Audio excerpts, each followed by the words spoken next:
All right. All right. Record of Day is Tagz. Thank you so much for joining me on this Path of Exile podcast. I want to start with the most important topic of discussion. We are approaching the winter months where you live, where I live. What are your lawns looking like today? Oh, he beat us Oh, to it. man. You snake in the Nice grass. job. Nice job. Our lawns look Fantastic. green. They are green. How about yours? Mine? Why you ask me this? I didn't even. There are two things that happened here. One, I got super busy. Okay. So the last time I mowed my lawn, Uh-oh. and I think it's like August. August? That's really bad. Usually I But do it's it been every week. snowing since August, right? No, Yeah, no. obviously. See, Wrecker. That was It your started snowing this week. So you So- didn't like winterize the lawn or anything. I You didn't didn't get it winter. ready? We still have the hoses out. Oh no. You at least shut the water off to them though, right? Water's still on. Ah, go turn that So- off now. Dude, water damage sucks. Water There- damage I can sucks. speak to that. There was a thistle that I was too stubborn to pull in our front yard that started to sprout flowers. This is how bad our yard went, and I don't know what it was. Like, I'd get off work, I'd play with the kids for a little bit, and talk with my wife, and then I was just too tired, and I was like, exercise, like with weights, do a little run, or mow. And it's like, well, my yard looks better than my neighbor's already, so I mean, that is the that's what you base it off of. I'm Yeah. 100% on board with that. Oh yeah. okay. That's the whole reason that I started to compete in the lawn area was because of my stupid neighbors. Was it really? Yeah, 100%. I didn't know that. That is smart. See, so when we moved in, our yard was a jungle. I think we talked about this last time we spoke, Yeah, but probably. it was bad. So just us cleaning it up instantly, rose us to the top of the street because the jungle had partially spread to the other yards, right? And they didn't do much work. So when we cleared the jungle, Oh yeah, the nice line between you and the jungle. oh, Yeah. Oh, Yep. then save your money. yeah, Just Well, now you got just base it snow. off with them. Keep it up. yeah. Now you got snow. You don't have to worry about it at all. That's it. Yeah, we're done. And the yard work, I mean, it's subsided just in time for the real reason we're all here today, which is to talk about Path of Exile 2. Tagz, Wrecker, I haven't even seen your Twitter thoughts. I haven't listened to the pod about the reaction. I Oh, have that's- no that's idea what good. you That's good. think about the big reveal that just happened 1 week ago. So, Wrecker, can we start with you? What, like, high level thoughts? Yay? It's Nay? gonna reiterate As this a week's fan, episode. the reveal was fantastic. As a fan, the reveal was fantastic. If I was like a secret shopper for Walmart, but I was sent to be a secret shopper for GGG, as a customer, it's been a really crappy week. Because I'm in that category where I play 50% on Xbox and 50% on PC, so this account merging is 100% directed towards. I mean, there's the multiple PC accounts too, but for the most part, I'm like your console PC merger, and dealing with that. But then some of the issues that came, and then if the company was ready to help, and support and the different FAQs and where you get knowledge from or where you don't get knowledge from, and then you couple that on top of early access. As a customer, it's been a pretty crappy experience. They're catching up and they're getting better. And like, that's not a criticism to customer support. Any customer support, you're dealing with your resources, right? You don't control the company. You're just dealing with what you have. But as a company, as a whole, the customer service aspect has been, it's getting there now, but it's been a pretty crappy week as a customer. But as a fan, like, that reveal was perfect for me. You know what I mean? Like, so many mind-blowing things. And you could obviously see that they were directing the majority of the marketing towards new players, but just as a returning player and obviously understanding that, phenomenal reveal. I loved how they took their time with it. Love the extra details they did for people that are new to the game. I thought it was phenomenal. And that cutscene, I mean, I don't mean to be rude, but that was pretty good. Oh, it was beautiful. It was. I entirely agree with you, man. I kind of want to talk about the merger. I think that's a unique point of view. I haven't talked to anyone so far that has been playing on consoles. Maybe we can discuss that in just a moment. But it's good to hear that as a fan, you were pleased. Tagz, were you on the same boat as Wrecker, or any qualms with the big reveal? Oh, no qualms. First off, I have to say I'm impressed with what you're doing. We talked about this week when we were talking about. We recorded this morning actually, for that comes out on Sunday. But like, you're nuts. So shout out to all this craziness that you've been doing. We saw your calendar. I don't know how you're doing it, but good on you, man. It's impressive. Thank you. Yep, we're very proud of you. Good job. Yeah, Thank you very much. This is your time, buddy. The reveal is awesome. I didn't get to watch it live. I had meetings that whole day, and so I watched it afterwards. It was incredible. It was amazing. I was saying to Tyler, spoiler if you're listening to this week's episode in a couple days, but biggest game launch ever is happening in a couple days, or in a week from now. It's going to be incredible. So the reveal was so cool to watch. It was fun to see the stuff. I've been a little bit harsh on them about like all the reveal stuff leading up to it and just too much of the PoE2 hype. And so, but this was like a final. We've got it. It's here. Let's see it. So that was really cool.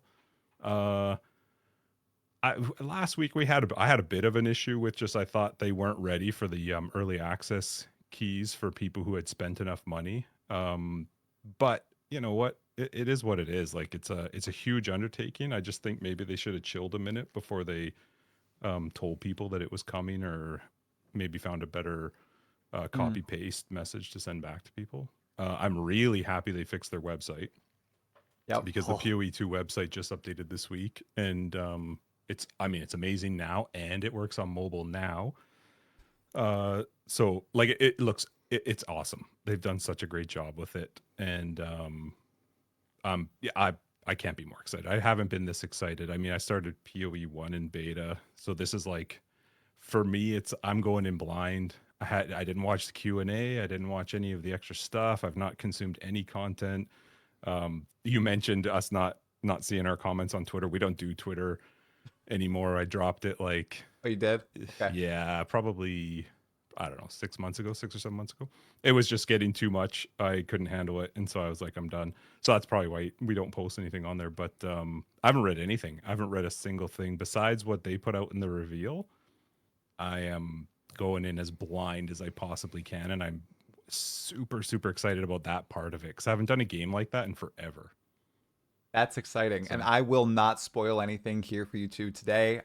We'll just go high level, talk about our thoughts. I love that you're going with that experience, and I'm doing a semi-blind, as in I'm not spoiling like the whole tree, all the ascendancies, all the skills. Yeah. There are new boss fights that came out. I'm staying away. I want to encounter as much as possible for the first time on December 6th. If I can do that. We've got 6 days left. I know you're gonna have a harder time than I will making it, because when we finish After Dark tonight, I'm peacing out until the 6th. It's gonna be too busy for me. So you're gonna be talking to probably like 1 million people before then. So good luck with that.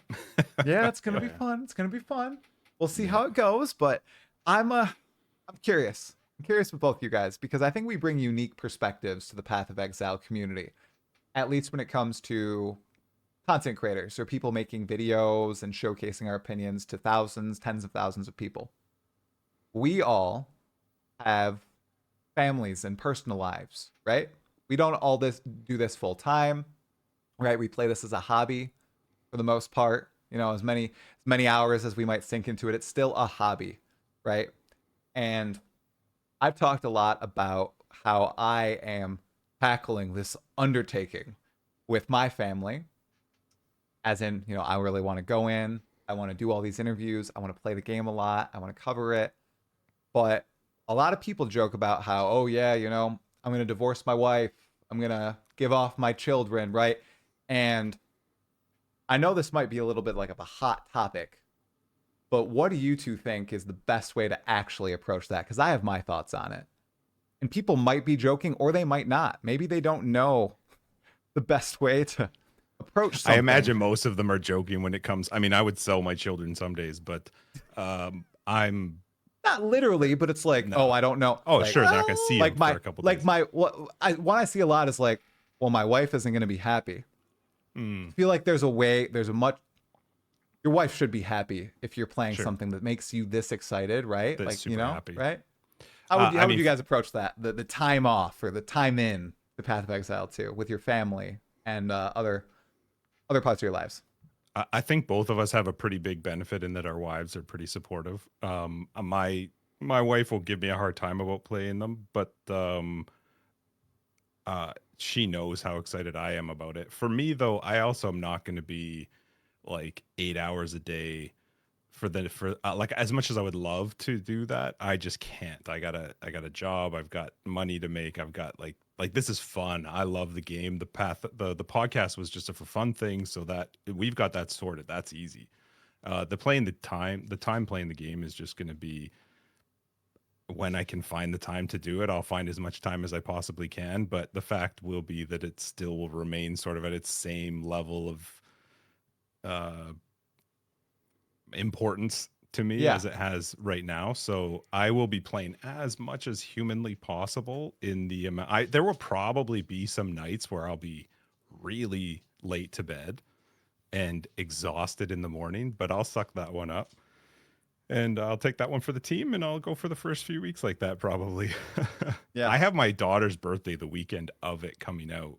So it's even harder because I'm going to have to deal with that. And Yeah. little Well, kids family comes running first, I around. think, for a lot Always of us. does. Yeah. Mhm. Mhm. Yep. Wrecker, I see you chuckling there. Okay. What's going on? Well, I was just chuckling at the family first. Yeah, right. It's PoE too. No, Yeah. I'm lucky in my regard. I'm a stay-at-home parent, so if I got the itch to, like I'm like Justin, if I have the itch to play, I can just forego some chores and put in a couple extra hours, right? But my wife's also very excited for the reveal, so she has a key, and then I'm gonna get one. I earned a key on PC, but I'm gonna get one on Xbox, and then we'll be able to play together. That was one of the things that I was talking with support with that I did get a response on, which was wonderful. That cross-platform is ready for launch day one. I mean, they don't know what glitches are going to happen, but the idea is that we are going to be able to play at launch if she was going to be home from work. So, in that regards, we're both gamers. So it's she probably has been gaming more than me the last few months. So it's just Oh, yeah? about yeah. So it's good. It's good. Are you guys choosing out your classes beforehand, or is it going to be a day one login? Just choose what feels right. That's easy for both of us. Oh, It's so. I'm going warrior. Are you kidding me? When they said holding two hands, like I played warrior when we were When at you the can play hold test. two-handed weapons, you mean? Yeah, but like I Yeah. played the warrior at the playtest and I already was in love with it. And the idea that you could play with two-handers in one hand each, I was like, man, I'm done. I'm not gonna try the other classes, but they're there just to show that I tried them. I will be playing a warrior, or is it called a warrior? I think it's whatever it is. it's a warrior. That's what I'm playing it. Yep. Yeah. Hmm. For me, I've always been a fan of the persistent minions. I've had a zombie build that I've been playing for forever and ever and ever, and that's just because like I'm not in love with zombies, but I just love they're like the epitome of that persistent minion. All the other persistent minions in PoE1 have this catch to them, I guess you could say, whereas zombies are just the most natural persistent minion. So going into PoE2, like I knew I was going to do minions when we were at the play test right away. I'm doing minions. And with the auto resurrecting skeletons, I was telling Justin in LA, I'm like, well, who cares about zombies? Like these things auto resurrect. Who cares, right? And they're reserving spirit. But then when we unlocked at the skill level 4 or whatever it was, who knows what it's going to be, but when zombies didn't use up spirit, all of a sudden I fell back in love with zombies. And I'm like, oh man. And so now it's basically my idea so far out of everything that I've heard. I'm also trying to go in blind like both of you, but good luck, try. Is what ascendancy matches zombies the best with the playstyle that I like. Because I still like, no matter what they're designing Path of Exile 2 to be like, I still want the low click aspect. Right. And so this new flash system with charms, it works perfectly into the way that I always played, because I was just using life flasks until I got the amount of instilling orbs I needed to have a little bit more perks and defense, right? So for me, whatever class works best with zombies. Now, the only thing I want to know ahead of time are ascendancies.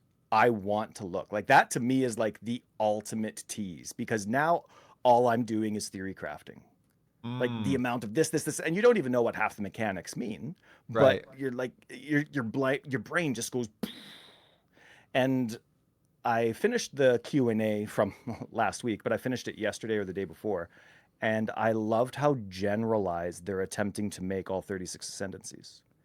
Obviously, they're not finished the 36 ascendancies yet, but or I mean, I guess maybe they are, but they could change at any point. But their intention is to have them all generic, like all unique, you know, like the time stopper, like the Right. fire casting, whatever it is. But they're not going to be, hopefully, per se, a minion like a necromancer type of thing. So the really exciting thing for me is it's going to revolve around zombies, as long as they still don't reserve spirit. And it's going to be just whatever. Like, I'm going to be so excited. I'm going to be restarting lots, even though there's no wipes. Because it's like, okay, well, how does this ascendancy work? Well, how does this ascendancy work? Well, I got to restart 100 times to try those ascendancies, right? So that's where I'm at with that. How about you? Yeah, I Oh, was go going to ahead, ask you, Justin. what are your... No, I was going to ask the same... Look at us, Ty. Oh, Same. well, yeah, you guys know exactly what you're gonna ask Yeah. me. I mean, I set a sub goal, and chat will be choosing my class the day of launch. Oh, I'm Hold I on, hope you hold like on. it. know. What does that mean? You have, like, if you reach a certain amount of subs, you're going to let them pick? I already did. Why? The community has out live. I'm choosing Why? everything live. Yep. Okay, good So for I'm not you. going to be one of those critters that's like, yeah, the busted starter. No, because I'm going in. So not what are you even doing? knowing Do you when know I yet? play. Have they picked? They haven't picked. they're They're going to pick on December 6th. So I'm going to know. I'm going to end the Oh. poll when I click log in and I get through the queue. I'm going to look at the poll then, and that's what I'm playing. And Is they there also a poll get going right now? not yet. No, I'm going to Okay. open it up on that day. Yeah, maybe I'll open it And up is the it- night before. Is it class or ascendancy? Because we know ascendancies for the classes, right? It started as class, and my second Ooh. sub goal was ascendancy. Smashed both of those. So Dang, buddy, good Yeah. job. Third Yeah. one, is it skill? third one, Because you it's know going you're going to be into- forced to do the default skill. No. You have more than 3. What's your third one? I get to build my own skills. Yeah, I actually set out my sub goals recently. So Yeah. there's couch co-op with my wife as one of them. Awesome. Act 1, Act 2, Act 3. Why was that not 1? I don't know, because well, I went really not Family ambitious third. with the first few goals. Sure, We got like close to 1,000 sub points on my Jonathan interview day, which is crazy. Good job. That's awesome. I mean, it was surreal, the community outpour. But another one's like a cheese plate because I hate cheese. You guys like cheese? I'm allergic. I mean, like, on things, but just like by itself. Well, yeah, even on things like I don't eat cheese pizza. Oh, but you eat cheese on pizza. No. The cheese comes off the pizza, or I order the pizza without cheese. You can order your pizza without cheese. Oh yeah.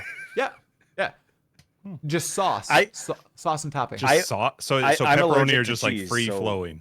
They just go Free wherever they flowing. want. You're allergic wrecker. That's why you don't eat. Yeah, so I order, except it's also gluten-free crust, so I'm pretty picky with it. But There you go. yeah, See? I don't order cheese with it as well.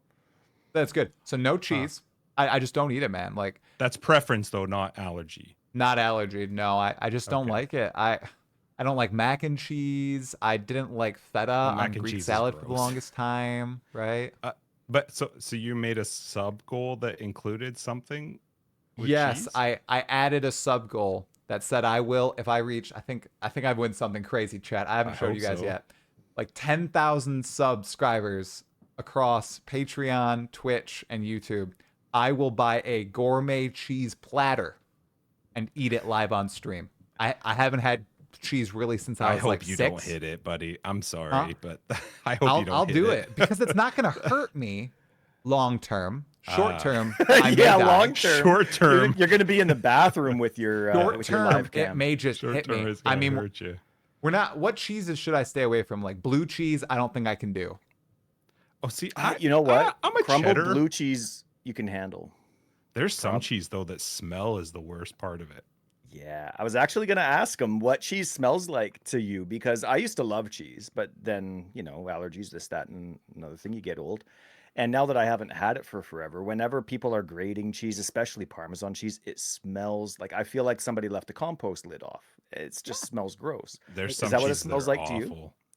So it actually wasn't the taste or smell that initially pushed me off. It was the the feeling of it inside my mouth. Okay. Like I don't like the way that Brie it like cheese almost would be melts weird. some types of cheese, or like how messy cheese on pizza felt. This is just me. So sorry, we're going into the food psychology do it. here. Sorry, I don't But know what your order is, but yeah, let's it, let's dive into this. I, I don't know what it is. I think it must be a psychology thing, because obviously like I see cheese on pizza. It doesn't look disgusting. I mean, it's fine. Like we get nice pizza now. We used to get like Little Caesars, you know, hot and ready's for $3. $5. Oh, sorry, it's Sometimes 5 in three Canadian. coupons. Sometimes, right? $3 It's more with expensive up coupons. here. Because we clip, you know, Yeah, yeah. everything from the papers that get sent to us and everything. So we used to get that. Now we get better, but I still can't. Like I've tried it and it's like So if you hit that level, you're going to eat a whole platter of over the just course of a just long cheese? stream. It's not going to be like, you know, Is there anything what is else it, besides cheese on that platter? different Like types of some meat? cheese. Yes, maybe I'll put some meat in there too. You know, like a meat and cheese gourmet platter. So it wouldn't just be straight cheese, right? All right. Okay. Yeah, A little bit of meat or something, some crackers, maybe Meat, some pickles crackers, or something. yeah. So I'll try it. I don't think we'll hit it. I hope we you hit it, don't. I I would mean- love it for you to hit it for the like the numbers wise, because that's awesome. But numbers, like the yeah. cheese side of it, I'm gonna feel bad for you. It'll be rough. I mean, before that, I have a hot ones goal, but I actually like hot sauce. So haha, Okay. Yeah. that yeah. sounds like fun doing that on Yeah, stream. just don't tell your followers, right?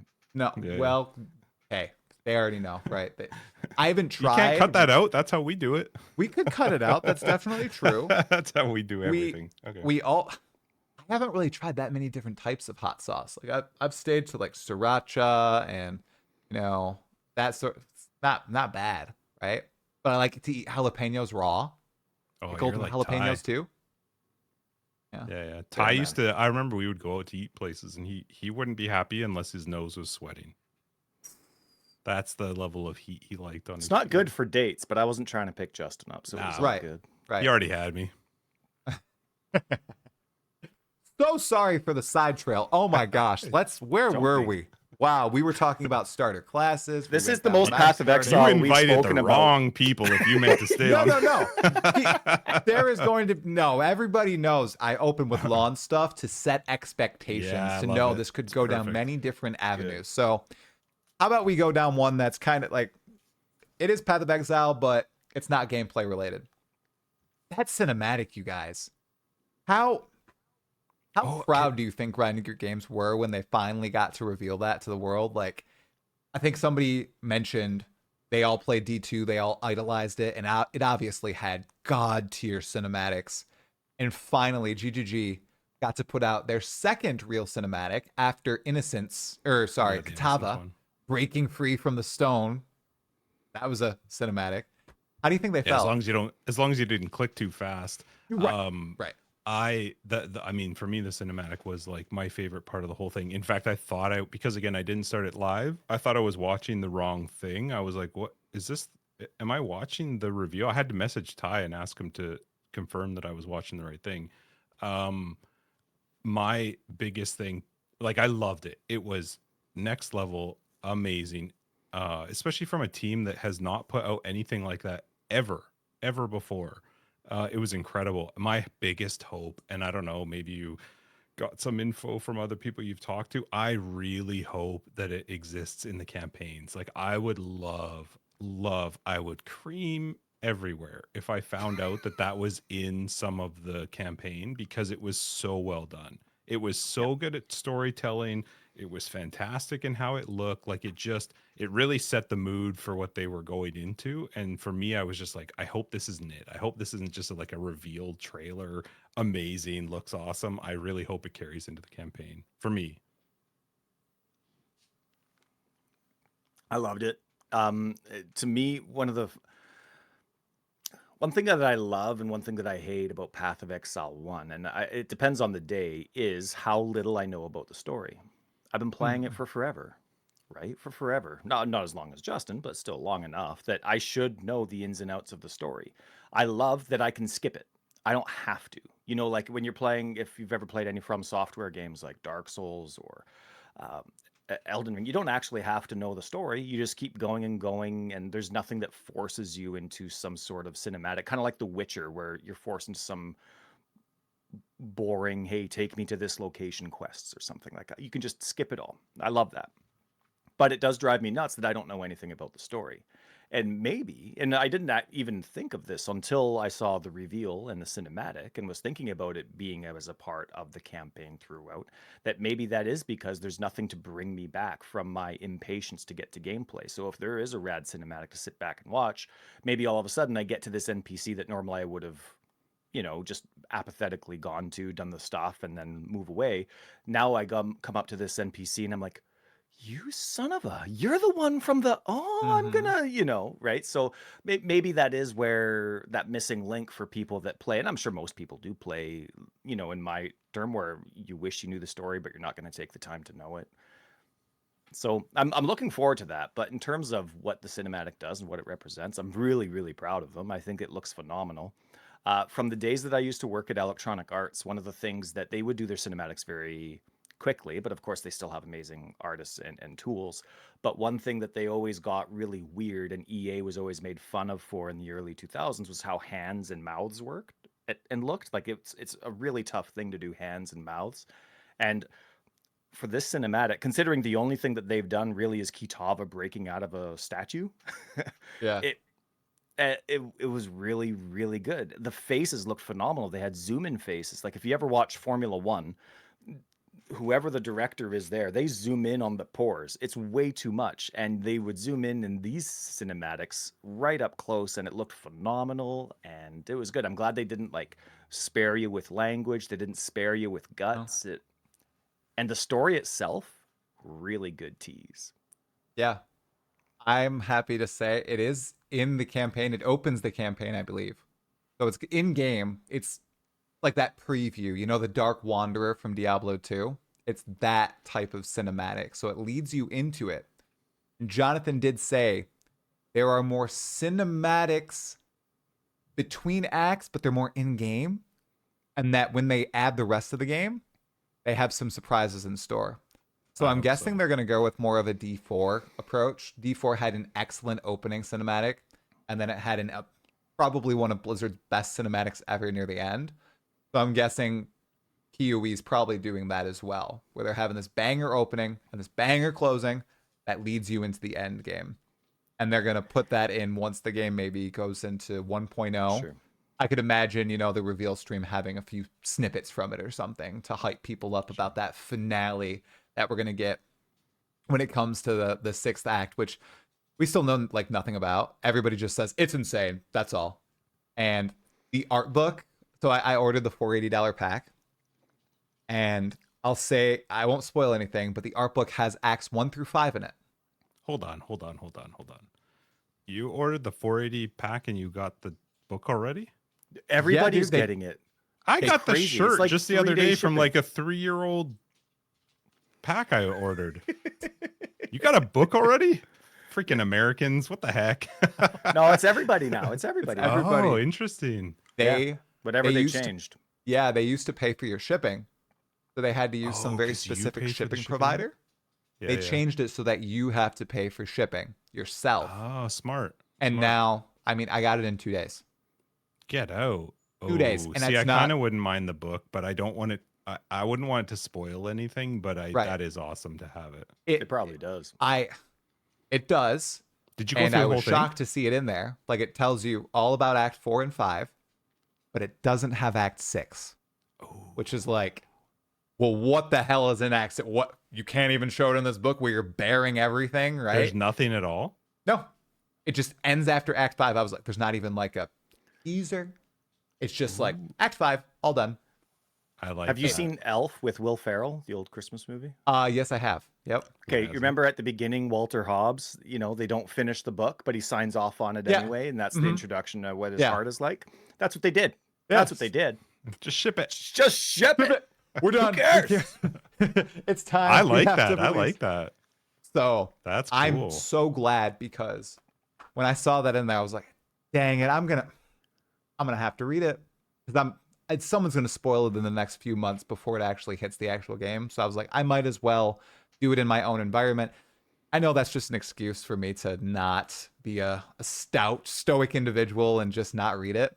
But I read it. It's very exciting. But yeah, nothing about Act 6. I I'm hope they like, hold Act 6 until official release.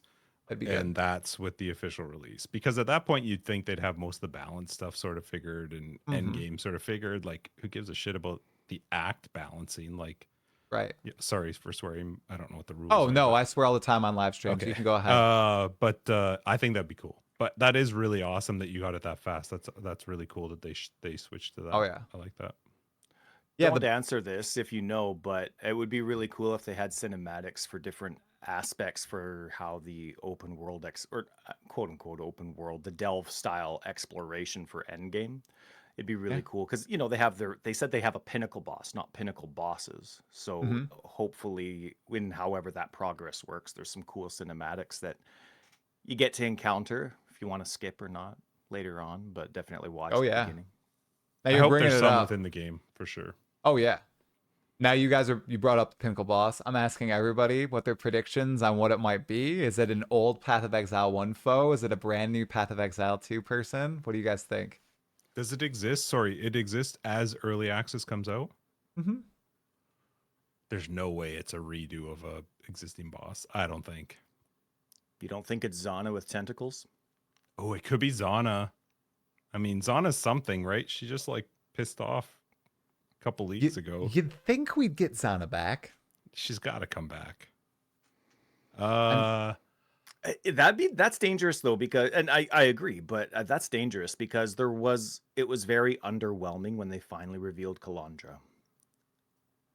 She's a time and that was traveler. about as mysterious gets. Zana, I don't know if she's a time traveler like Alva, but I don't know. Like, you just don't want to screw that up because for some reason people really, and it's not a criticism. It's just I like Zana a lot. I'd be really excited to see her again. I don't know why I like her so much, but Babe. it'd be really cool to see her. So I'm not what. She's a babe. Oh, yeah, I guess. And then there's like, that cut where there's that loading that screen where you person. see Helena's butt. She's just like standing, looking at a chest in a really dark cave. She's I don't babe, remember. too. I don't know Probably the that one same you're person. talking about, but Oh, that's because you have a super PC and you don't have load screens. And I don't play see on load the old screens, you're Xbox right. Series Yeah. S. So my load screens are like a minute. I hope whatever the pinnacle boss is new. I really hope it's new. Yeah, I like a good that point. they're sort of like remastering. We've had this conversation. We had this conversation last week, and people got a little bit bothered with us. But I don't mind them remastering some of the content, but I would like to see some new stuff. I would hope that it's something new. It would be weird to me if all of a sudden we were just fighting some redone version of an existing. I can't think of a boss that would make sense to like still Kitava. exist. It's like I ripped your friggin' heart out, man. Like, what the hell? The joke I've seen is it's piety again, right? Piety Oh, does right. not die. Seriously. Yeah, Oh. that is true. We didn't actually see. Oh no, she got stabbed in the What heart. happens to Piety after she's Malachi dies? If she's not dead, Jesus, that lady should be like the be all end all of all boss fights in the world. She got stabbed with like a monster sword. I presume she's we a leave her there. statue. Yeah. The who? We just leave Piety there after we Oh yeah, kill... she sits there forever. Okay, yeah, she's She's done. not there when you go back. I hope You go she's back there later in in like the one acts and act when she's- you're just walking through something. Yeah, she's 20 inside years of- later, there's this Yeah, impaled just this skeleton impaled with this body. That'd be stupid good. long hat. Do you guys think we'll be getting a lot of throwbacks to Path of Exile 1 in PoE2? Or do you think they're really going for we just want new players to have the best experience possible? We're going to do minimal throwbacks to the game. I hope Minimal Easter I eggs. hope minimal, but I don't know. I don't know. I think they have the opportunity to do both really well. I think there's going to be like, it's almost like my assumption, of course, I wouldn't know anything, but it's a great way to retell Path of Exile 1's story. Yeah. Because I'm sure there's a whole bunch of people like me that have played for so long and really have no clue if they haven't watched any Kit and Cat Noodle stuff. So Right, and even when you do know it, it's actually quite convoluted. Trying to it's a very Oh, yeah. fantasy world. It's not a slightly fantasy world. It's very, and you got to grasp your head around what each of these civilizations is trying to do and their purpose. And Mhm. it's not very clear unless you watch a video because it is so easy to skip. So I think it's a great opportunity for them to constantly reference someone. And for us, it'll be someone from Path of Exile 1. But for people that are there, it's just a name, and that's fine. You're referencing someone that is from their past, not yours as a user. So I think it's a great way for them to do both. I'm hoping they do both. It'd be cool because I'd like to know what I've been playing. Right. Might cause some people to go down some rabbit holes too. Maybe they decide, hey, I'm interested in the story. Maybe I'll give Path of Exile 1 a chance. And that's another interesting topic for you two. Given that, we have limited time, given what you've seen and played from Path of Exile 2, do you see yourself ever returning to its predecessor? Either of you? No. I No? actually, just with my build that I post online, I just Yep. finished today saying, I created a new build for you. It's awesome. This is because 325 is lasting way longer than it should. Hope you have a good time. Hopefully it lasts through 326's patch notes, but I'm not replying to this thread anymore. Once PoE2 comes out, that's where I am. And honestly, if PoE2 sucks, well, I love PoE1, but I hated it just as much, with all the stuff, just, a normal user, right? There's so much stuff that infuriates you with it, but there's nothing else like it. You know what I mean? But Yeah. I'm kind of at that stage now where if PoE2 sucks, I'll just play Age of Empires in my free time instead. You know what I Oh, mean? I won't be going back to PoE1, but I highly doubt PoE2 is going to suck. all So right. I'm pretty Hold that confident age that I'm set. thought. Hold that Well, age thought. We're going in a moment, okay? if you bring up Age of Empires, we're gonna be here forever. But Okay. I We're was gonna playing right say, after this if you want to join. yeah, we're playing tonight. Well, He's got to go to bed. But I was gonna say, with regards to Path of Exile 1, we made a comment episodes past that the only way I'm playing Path of Exile 1 again is because there's something wrong with Path of Exile 2. I just cannot see after the playtest. That was a big shift for me. I can't see a reason why I would ever shift back. The fact is, I'm not playing for the story. I'm not playing. I'm playing for the gameplay. And the gameplay was so much fun. I just really enjoyed it. It could have been because it was new. I don't know. But unless there's something wrong with the PoE2 early access, which I highly, highly doubt to the degree that it would have to be, that would be, for me, the only way that I would be going back to PoE1 would be something was wrong with the beta, with the early access, and I couldn't deal with it. And I don't see that happening. what was the one of the things that really cemented Path of Exile 2 as being an improvement over PoE1? Is it what Jonathan always says, just the combat? Or is there something else that really sticks out to you guys? Man, for me, it was so many things. Sorry. Yeah, it was so many yeah. things. It was the combat. It was the feel. I played the warrior. It was the feel of the warrior. I felt like there was meaning to my attacks. I get people in the fast. Tyler and I are not those two people to talk about speeding through maps, and I like to go fast, but I also there was a feeling to my choices and my attacks and the things that I was doing. I felt like I was actually picking something with purpose, which felt good.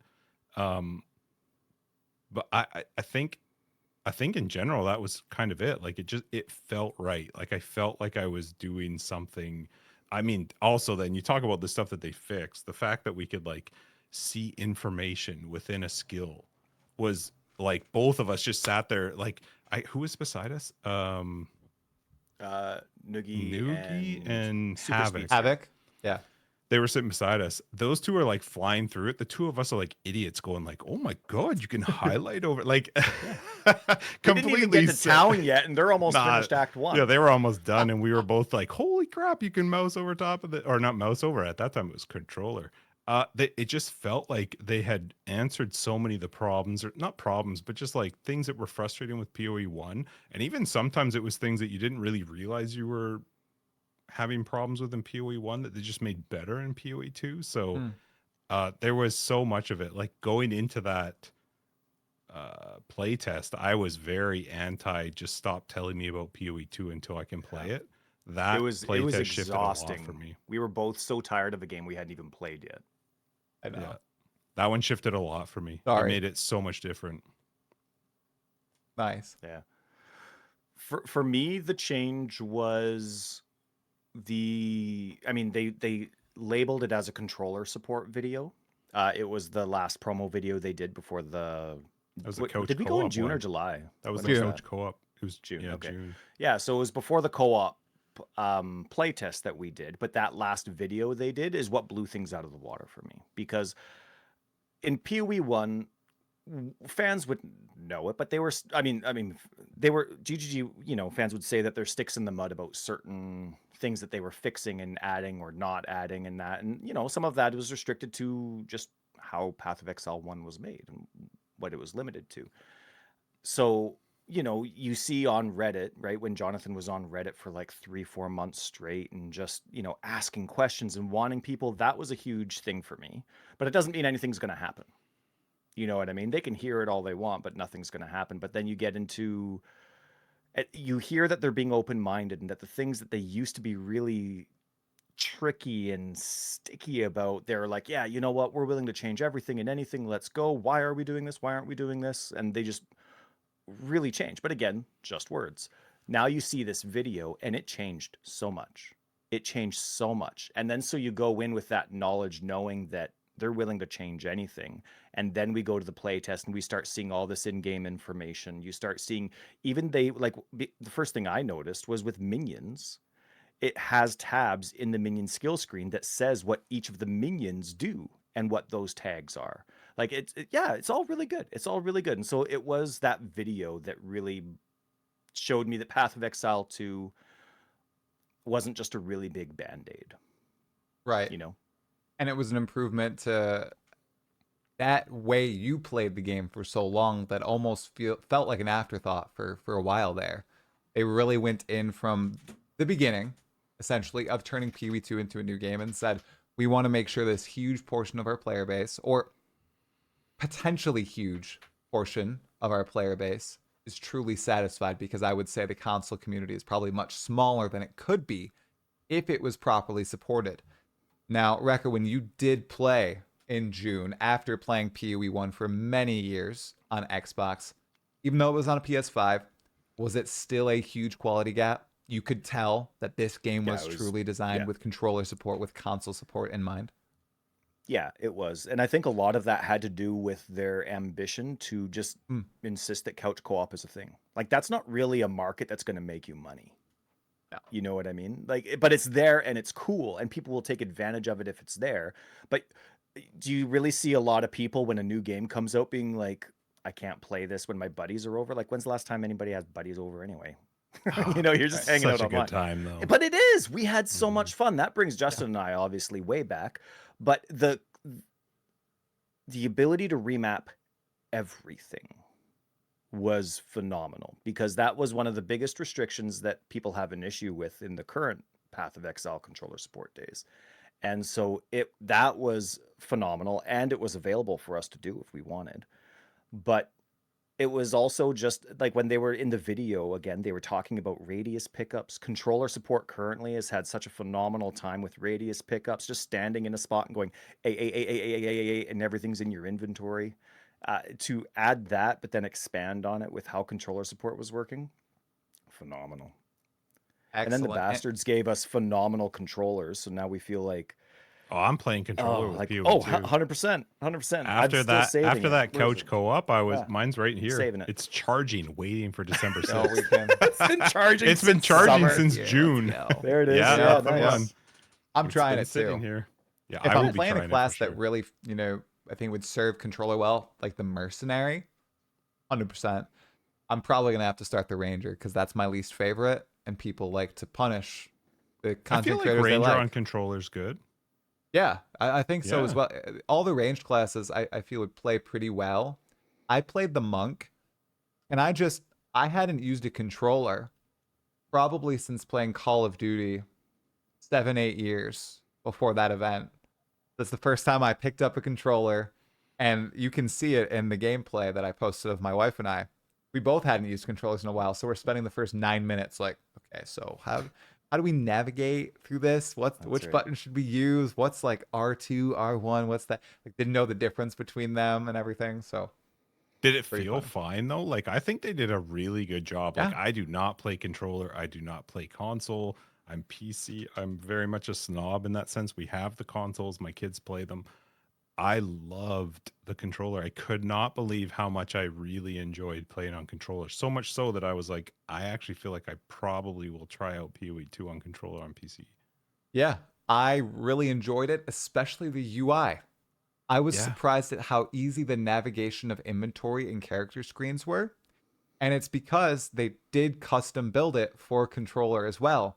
It's not like they were just slapping the PC UI on top of the actual Yeah. controller play.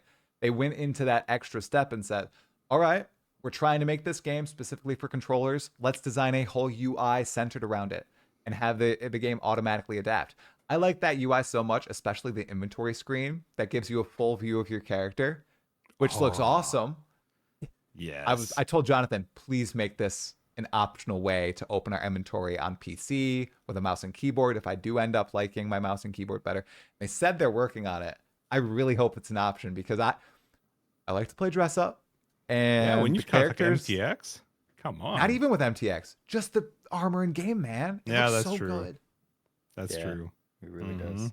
One of the Like, big improvements to answer your question was current controller support in Path of Exile 1 versus then. It's almost like it's an afterthought, but on console, you can't change how sensitive your movement stick is. And it is a big, like, you move a lot when you're just trying to move a little bit, and that can be a huge deal in some of these boss fights in Path of Exile 1, because, well, we all know how damage on the ground works in PoE1 and on death effects and that kind of stuff, and sometimes there's a pretty narrow area and you really can't fine tune that. And the biggest difference I found, obviously gameplay was an issue, but was a big difference, but when I wanted to be somewhere, I could, no problem. that's good. That was awesome. That was Yeah. awesome. I mean, you couple it with everything else. The only thing that I didn't see, but that's just because it actually wasn't part of the playtest, was how you can see what your status effects are that are impacting you, like whether it's auras or if you're poisoned or on shocked ground, whatever it is. That Hmm. wasn't. I don't believe that was actually in the playtest, but that's something that in current controller support and console days, they just like, you don't get to see it. Like you see Oh, an icon and that's it. There's nothing. that So I'm really sucks. looking forward to this in-game stuff, because even if you can't, like, because on controller you can't hover over anything, right? You have to be able to select it. So if it's not there, I'm really forward to something like Oswald's journals or something like that that tell you what these icons mean. Yeah. I hope that's in game one day. They said the bestiary wasn't making it there for launch, but they want Jonathan is very keen on putting a real bestiary in the game because mainly because of how detailed all these monster models are and how people will never really get to truly appreciate them unless they can view them in game and everything because everything's always in motion. You're not standing still next to a monster. It's not like there's invisibility or friendly monsters a lot of the time, except specters, I guess. But you're not really taking in the detail of a lot of these creatures you're fighting. You're just fighting them, right? They did the league recently where it was like I think it was the league with the cemetery necro Yep, whatever, but Necropolis. like where you could pick the modifiers for Mm-hmm. the zone. I remember Tyler and I talking about how awesome it was to be able to actually understand like Yep. even if you didn't pay attention to it, but just knowing that you could find out what does this monster do, what are their Mhm. things that they're going to be doing, there is a huge benefit to that, especially if you're struggling, if you're trying to figure out like why you're dying, like what's going on, there's a big benefit there. I thought it might have been a precursor for a system in PoE2, and it still might be one day. We see that they're throwing a bunch of leagues that were put into PoE1 into PoE2. And I think, given they thought they were going to release PoE2 early 2021, a lot of this stuff was cooked and ready to go for PoE2 from the get. Delirium The and what? No, I was just gonna say the download size on Xbox. If you have a key, you can pre-download it. You just Yeah, obviously can't access it yet, and it's triple the size of Path of Exile 1. So really? that kind of, like, a lot of the times, just those databases, it just takes up size, right? So I'm Have you seen hoping, the like, as soon cinematics, as I buddy? saw 92 and a So half good. gigs, what? What'd you say? Have you seen the cinematics? Come on. There it is. So, but you know, it got me thinking right off the bat. I'm like, oh, please let that half of it just be like data that we can scroll through. No, you wouldn't be pro data mining, are you? No, he's No, not no, talking not data that mining. kind of. He doesn't I'm even just know. talking like. Yeah, we don't like that stuff. I've heard of it. He knows but the no. word, but we don't like that stuff. Don't get Yeah, us no, teasers. I just want there to be like reference, like give me an in-game encyclopedia or make it Oswald, like however you do it. I don't care if it's like done poorly or done well, but the information is what I want. Right, And right. if that means I have to download an extra 40 gigs, okay, super. Like I'm gonna like love the every minute tooltip of my system. gameplay as a result. The Okay? tooltip their system, no tooltip more system's wiki, amazing. really, right? Yeah. Wiki Well, or wiki? hopefully. How do you guys say it? Wiki. But Wiki. also What'd you say? like Wiki. Wiki. wait, so if you're just checking You the know what? That wiki? makes sense because the eyes are pronounced the Wiki. same way that way. Wiki. How do you say? So hang on. So there's ranged attacks, and then when you hit someone with your club, it's considered starts with an Melee? M. Okay. Melee. Okay. But wiki. I just sure. We'll judge you wiki. after. I would love. I hope that they have, if at anything, a proper like, information help, whatever you want to call it, screen where we can see some valid information. I think they've done a phenomenal job. Like seriously, I can't even overstate it and understate it enough. The ability to like mouse over or controller over the different underlying lines, that was amazing. I cannot wait to see that in game. I think it was so well done. And it was so just a hole. Like you just kept going and going if you wanted to. Oh, dude, It wasn't the two of restricted us to just spent one screen. forever in that part. Yeah. On the ascendancies, I feel like that's going to be a thing too, because there's all these very specific terms on them. And I have a question for you because you've talked to Jonathan and some other people. Do you know, will we see ascendancies at no, we want to know this. This is fine to know because otherwise we're going to judge them real heavily next week. And hey, Ty, I know. we already recorded. I know. It's what we want. It's what we want. Our main episode's recorded. We can't take it back. Character selection screen. Are we going to know ascendancies at character selection? Do you know? I asked him this in my interview with him. You want to know? Yes. I This is do. the one thing we want to Hold know. on. Hold on. If it's yes, we will know the ascendancies. I want to know. That means This if could I go- don't tell you it's yes, then you'll know the answer. Correct. Mm-hmm. Is it going to come? It's not there. Okay, so there's two things here that you guys need to know. This is not going well, Ty. And This don't is not worry, going we well. know you're the messenger. We know you're I am the the messenger. messenger. Okay, Yeah. just What listen. Just is let's it? hear me out.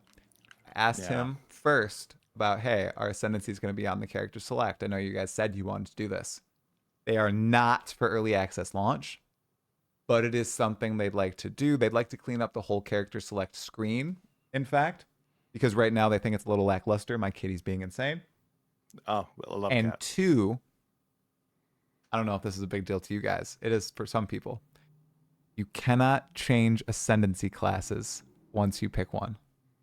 Oh, I love that. I Oh, love it. do like that. I like that. Yes. I like that. I don't That's mind good. that. He got the most not defensive. So I asked because I just wanted to confirm that you could, right? Because everybody's like, of course you can, but let's just double check. So I asked him, and he said, actually, no, you can't. And designers we have designers on both sides, but no, you can't currently. And I said, oh, well, does this mean maybe in the future you want? And he was like, he got really defensive, like Awesome. it's a hot button topic and it might change later down the line. But it sounds like I almost read into it. I almost feel like it's a Jonathan versus Mark issue or something.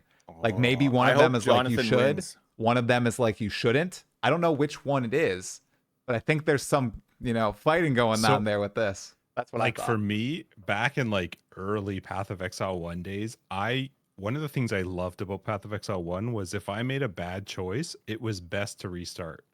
It was always best to just restart your character. You weren't going to be able to respec them. You weren't going to be able to figure it out. So I kind of like the idea that the ascendancy is like a permanent choice. That being said, that cannot be an option if I don't have some idea going into the character select screen. And that, I get that they're like Right. way different, they're way further along the lines, but it's crazy to me that at the time of picking your character, you don't understand where they could potentially end up. And I was really hopeful that ascendancies would be some part of the character select, because one of the things when we played the early access was they gave you like this really good sense of like what your character's going to be like as you progress. It was actually really good. If I picked the warrior, I got an idea. Tyler picking the witch, we got a good idea. Having some understanding of like what your options will be with that character long term is actually pretty essential to you picking the character that you start with, especially when you Agreed. talk about fucking 12 Yeah. classes. Like that's a big deal. Like there's a big difference between those types of characters, especially, I mean, you're talking about some of them that are like strength and dex versus just strength, strength and int versus strength and dex. Like they're pretty, Right. they're, while they are different, they are very similar.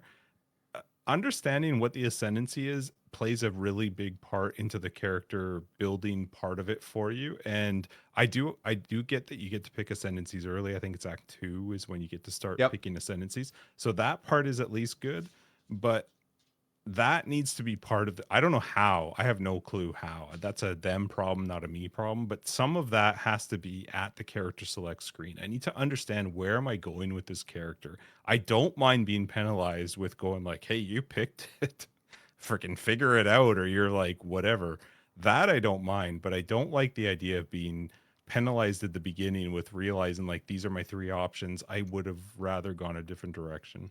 Yeah. Being penalized for being naive when being naive isn't your fault is, it just sucks. Like imagine you do that. How long does it take to get to these on your first playthrough? How long does it take to get to that first ascension, right? Like you got to redo all that just because you didn't know. It's a lot, right? Especially when they think your first campaign playthrough is 25 hours. Oh, most definitely. And just, I think the first few acts, they're seeing it's an average of 7 to 9 hours for a player per act. I mean, we've got 6 acts. You're running through the 3 acts twice. Wow. It's a long time, Okay, right? so that even makes it more Yeah. More important. So I'm yeah, I'm totally important. with you. Thank If if they if they included the ascendancy classes on the character select, you. Yeah. I'd be more for the ability to not respec. Mhm. But the fact that they're not there, new players won't even really know this is a mechanic. I know lots of people are like, oh, well, people are informed and they're going to know about this going into Mm, dudes.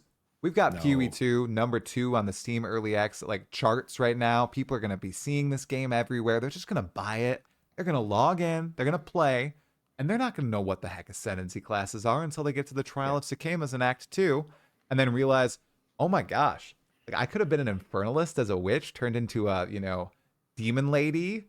I could have summoned a demon dog, stuff like that, but instead I'm a mercenary and I just get witch hunter and this gem thing. What the heck is gem quality? What the I don't want to touch Yeah. this, right? So, It was so different at the time of PoE1 being launched, where that was like, just you got to suck it up, just like restart your character. Path of Exile, well, grinding gear games is not the same. They're It's different. They're so much bigger now, and you have to take into the account that new player experience. And I feel like you would solve a lot of that by just having it at the beginning, at the character select yeah. screen. You know the direction, and if you make the decision at that point, I have no problem with you saying fuck them.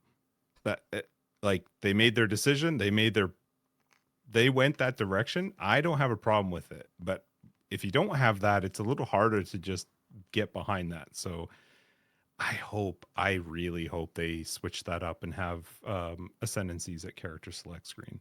Me as well. The- Maybe when they add the rest of the ascendancies, right? We only are at 2 of the Eh, 3 for these classes, I would like to sure. see it now. I get Ty's noise. I get it. I'm with him. Uh, you need the basics in the game. The wiki or outside information, that's for min-maxing. Basics have to be in game. Path of Exile 1 had a horrendous issue with that, of course, as we all know. The basics were only available outside the game. Right? Like the even just the concept of not updating their help section is mind-boggling when you have big changes and releases every 3 or 4 months. or in this case 8 months, but whatever. The basics have to be in the game. And theory crafting, the reason you pick your character, you have to know why you're picking your character. You're not picking a witch to be a witch. If you're giving You're people just 2 not. ascendancies per class at the beginning, who cares if the UI looks stupid? That's part of the game. Fix the, how pretty it looks, paint it nice later, change its look, change how you access it. Hey, if you're curious where this goes, click this button and then you get, an ascendancy screen or whatever, but it still needs to be there. Yeah, I get launch is launch. Like, this is beta. Everyone's It's calling it early early access. When you access. call it beta, you remember that it's still really beginning stage, but that's something that eventually definitely needs to be there. Send feedback is what Tyler's saying. Send feedback. Hey, I was in this Discord call with the lead dev, and I was like, hey, you definitely should add this. This would be very helpful to people, including myself, who longtime player. I love it. Yeah. So Yeah. because Upvoting that. yeah, I mean, my friends who are playing the game, even me, it would rid of a magical moment, but I think it's worthwhile for the vast majority of the player base and in the long term. Because when I did Ascend for the first time, it was like a mind blow moment that I chose Witch, and now, whoa. I get a prestige class like in Dungeons and Dragons. I can choose one of these 3 things, and it completely changes my character. It changes my portrait. And in PoE2, it does so much more than that. I believe it changes your appearance. It changes how you respond to the world. Did you guys watch Wrecker, you said you watched the Q&A with Ziggy, right? Yeah, I appreciated that little comment. I did. Yeah, So what are you talking about? There's a boss in PoE2. He's like a time mage of some sorts. I won't spoil anything else. But if you're a chronomancer and you use time stop on him, he snaps out of it and reverses it onto you and says a voice line special to the chronomancer, something along the lines of, that type of power does not work on me, or something like that. Cool. And it's Probably not word balanced, for word. but it's That's so cool, right? That is cool. Mhm. Like, I think it's really hard for them because, like, I just think back to the Path of Exile one time, and there wasn't ascendancies. You were talking classes, like it was super simple. At this point now, ascendancies though mean so much to the character selection. They just matter so much, and so to not give people that information at the beginning, I think is crazy. So hopefully that's something they adjust or rethink or something, because I think you have to give people that choice at the beginning of a character. Especially when you're talking, I don't remember what the numbers was. I remember seeing their thing. It's like 25 hours or something for Act 1 through 3. That's a long time to have people expected to play without understanding what the choices are that they're making, without having to go to a third-party site. And I think they need to avoid that as much as possible. Is stop making people leave the game. Yeah. One more spoiler question. Are they revealing the ascendancies before launch? they haven't said anything about that. I'm sorry, Wrecker. I hope they don't. Okay? I agree. I hope I they have don't. things to think about. That's the only thing I want to think about. To me, that blows Think my about mind it open. on The entire Witch Hunter has been spoiled. If you're interested in the Witch Hunter, what's the witch No, hunter? it's either I want to know all of it or not. Like I want to okay. look at it and check it out. Whether It's- I mean, if that's in game at the beginning, sure. But now that you said it's not, I hope they release it ahead of time so that people can actually. right? Is think witch about- hunter one of the existing ascendancies? Mercenary. Yeah. Yep. At All the nodes for it have Grenades. been revealed. So I haven't looked at it. I don't want. I want to go in and whatever class I play, I want to be able to scroll over all those nodes for the first time and just be like, "Ooh, I'm going to go for that one." How was it revealed? How was What? it revealed? How was it revealed? There was the LA playtest event at the beginning of November, and some of the videos scrolled over some of the Witch Hunter nodes, and then Ziggy D revealed a few more of the nodes in a video he released yesterday. So piecing all that together, along with the reveal that they did during the presentation, people got all 8, 9, 10 big nodes for the Witch Hunter.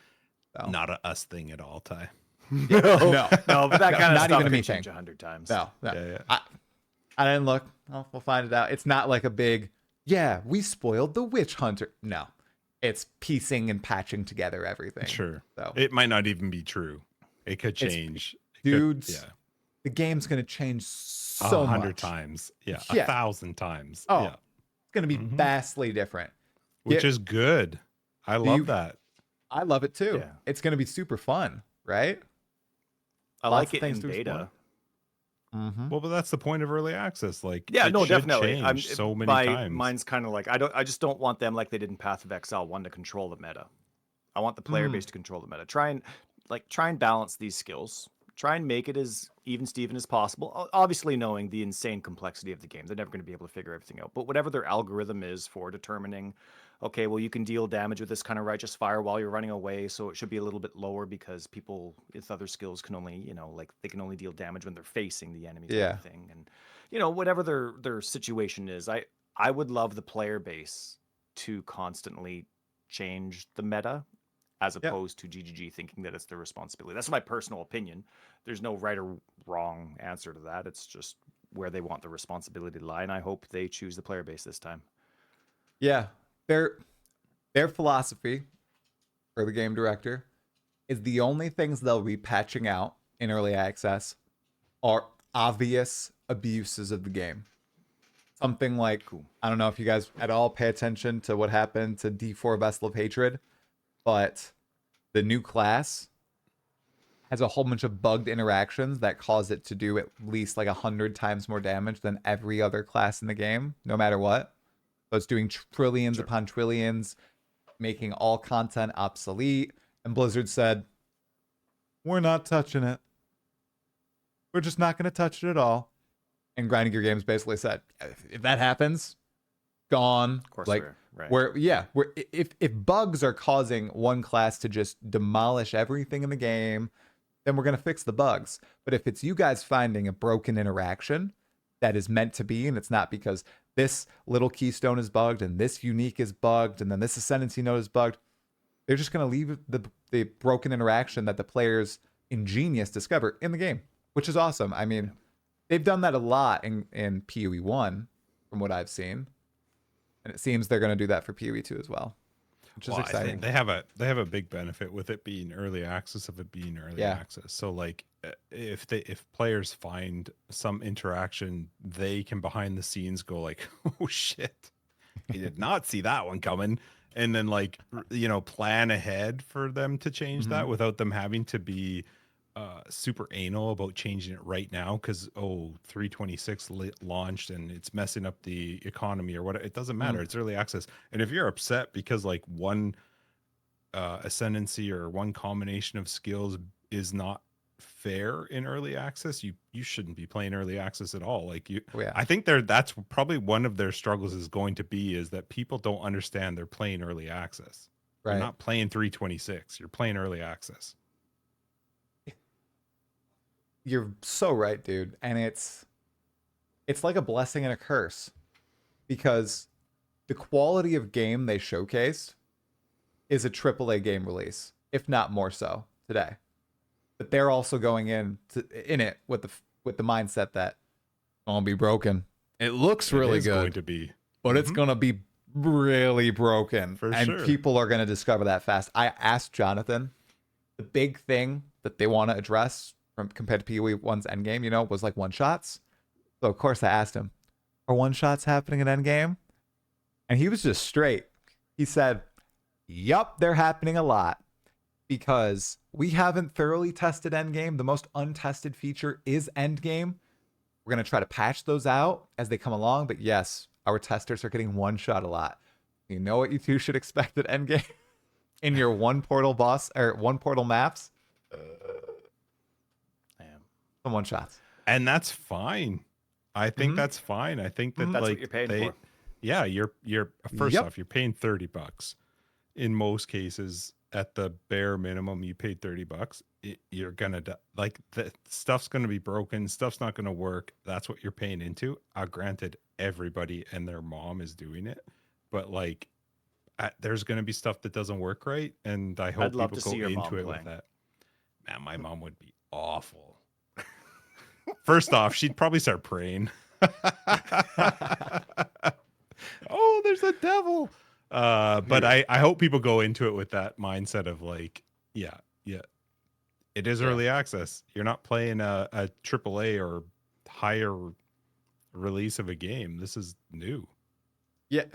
From what we've seen, you guys, from the reveals that you guys have watched, Can you think of any feature that they might be missing out on? Something from PoE1 or a different game? Or are they hitting marks here? I have an answer, but it doesn't really answer your question, and that is the I love only that. what I feel like they're missing out on. I mentioned this in a past episode. Is I want to see new. I don't know if the word is content, but new League mechanics. We mechanic. call them like, league mechanics from PoE1. we brought in like a lot of the old stuff. They have revamped it, which is awesome. But I'm really hopeful to see new mechanics, new something. I get the whole areas are new, the whole like classes are new, the skills are relatively new. Like that's new, but I don't want to see another delirium come in or another existing mechanic. I'm really hopeful, like for the third ascendancy, for example. Like I want that to be something that is out of the box. It's not something that is a revamped version of something we've already seen. For me, that's the only thing. I don't think they missed anything. I think I cannot wait to play this game more than anything I've played before, but I really would like to see some new mechanics, something new Yeah. that I have to encounter or deal with. Get ready for 1.0, man. Like 20 years down the road.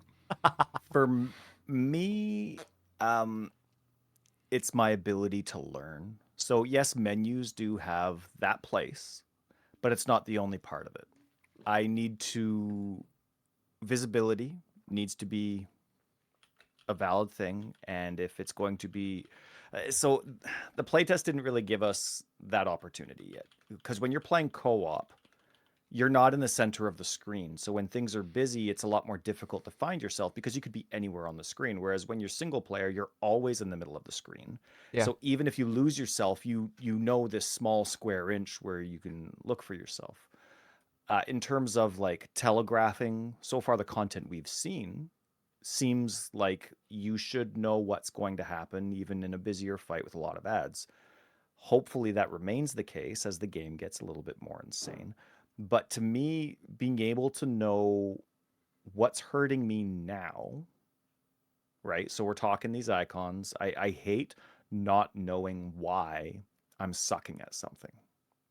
You know what I mean? Right. Like I need to know, how can I Feedback. fix this? Right. Yeah. So if I can't fix it, I know I'm weak in that department going forward. But like Path of Exile 1 had these like you'd have yellow skills. Well, nothing's yellow in PoE. Like when you're fighting, was it Innocence for the first time? Well, nothing's yellow. Lightning's not yellow, it's blue, but cold is like a little bit white and it's a little bit blue. Like nothing was yellow. So what am I supposed to think that it is? I Right. can guess, but that's guessing doesn't help me, right? So I really hope they do that. I don't know if they have it yet or not. We didn't really get to the ability to see that. One thing that I think right now, they could easily change this, but you know how they change the boss bar to be green when they're poisoned? Yes.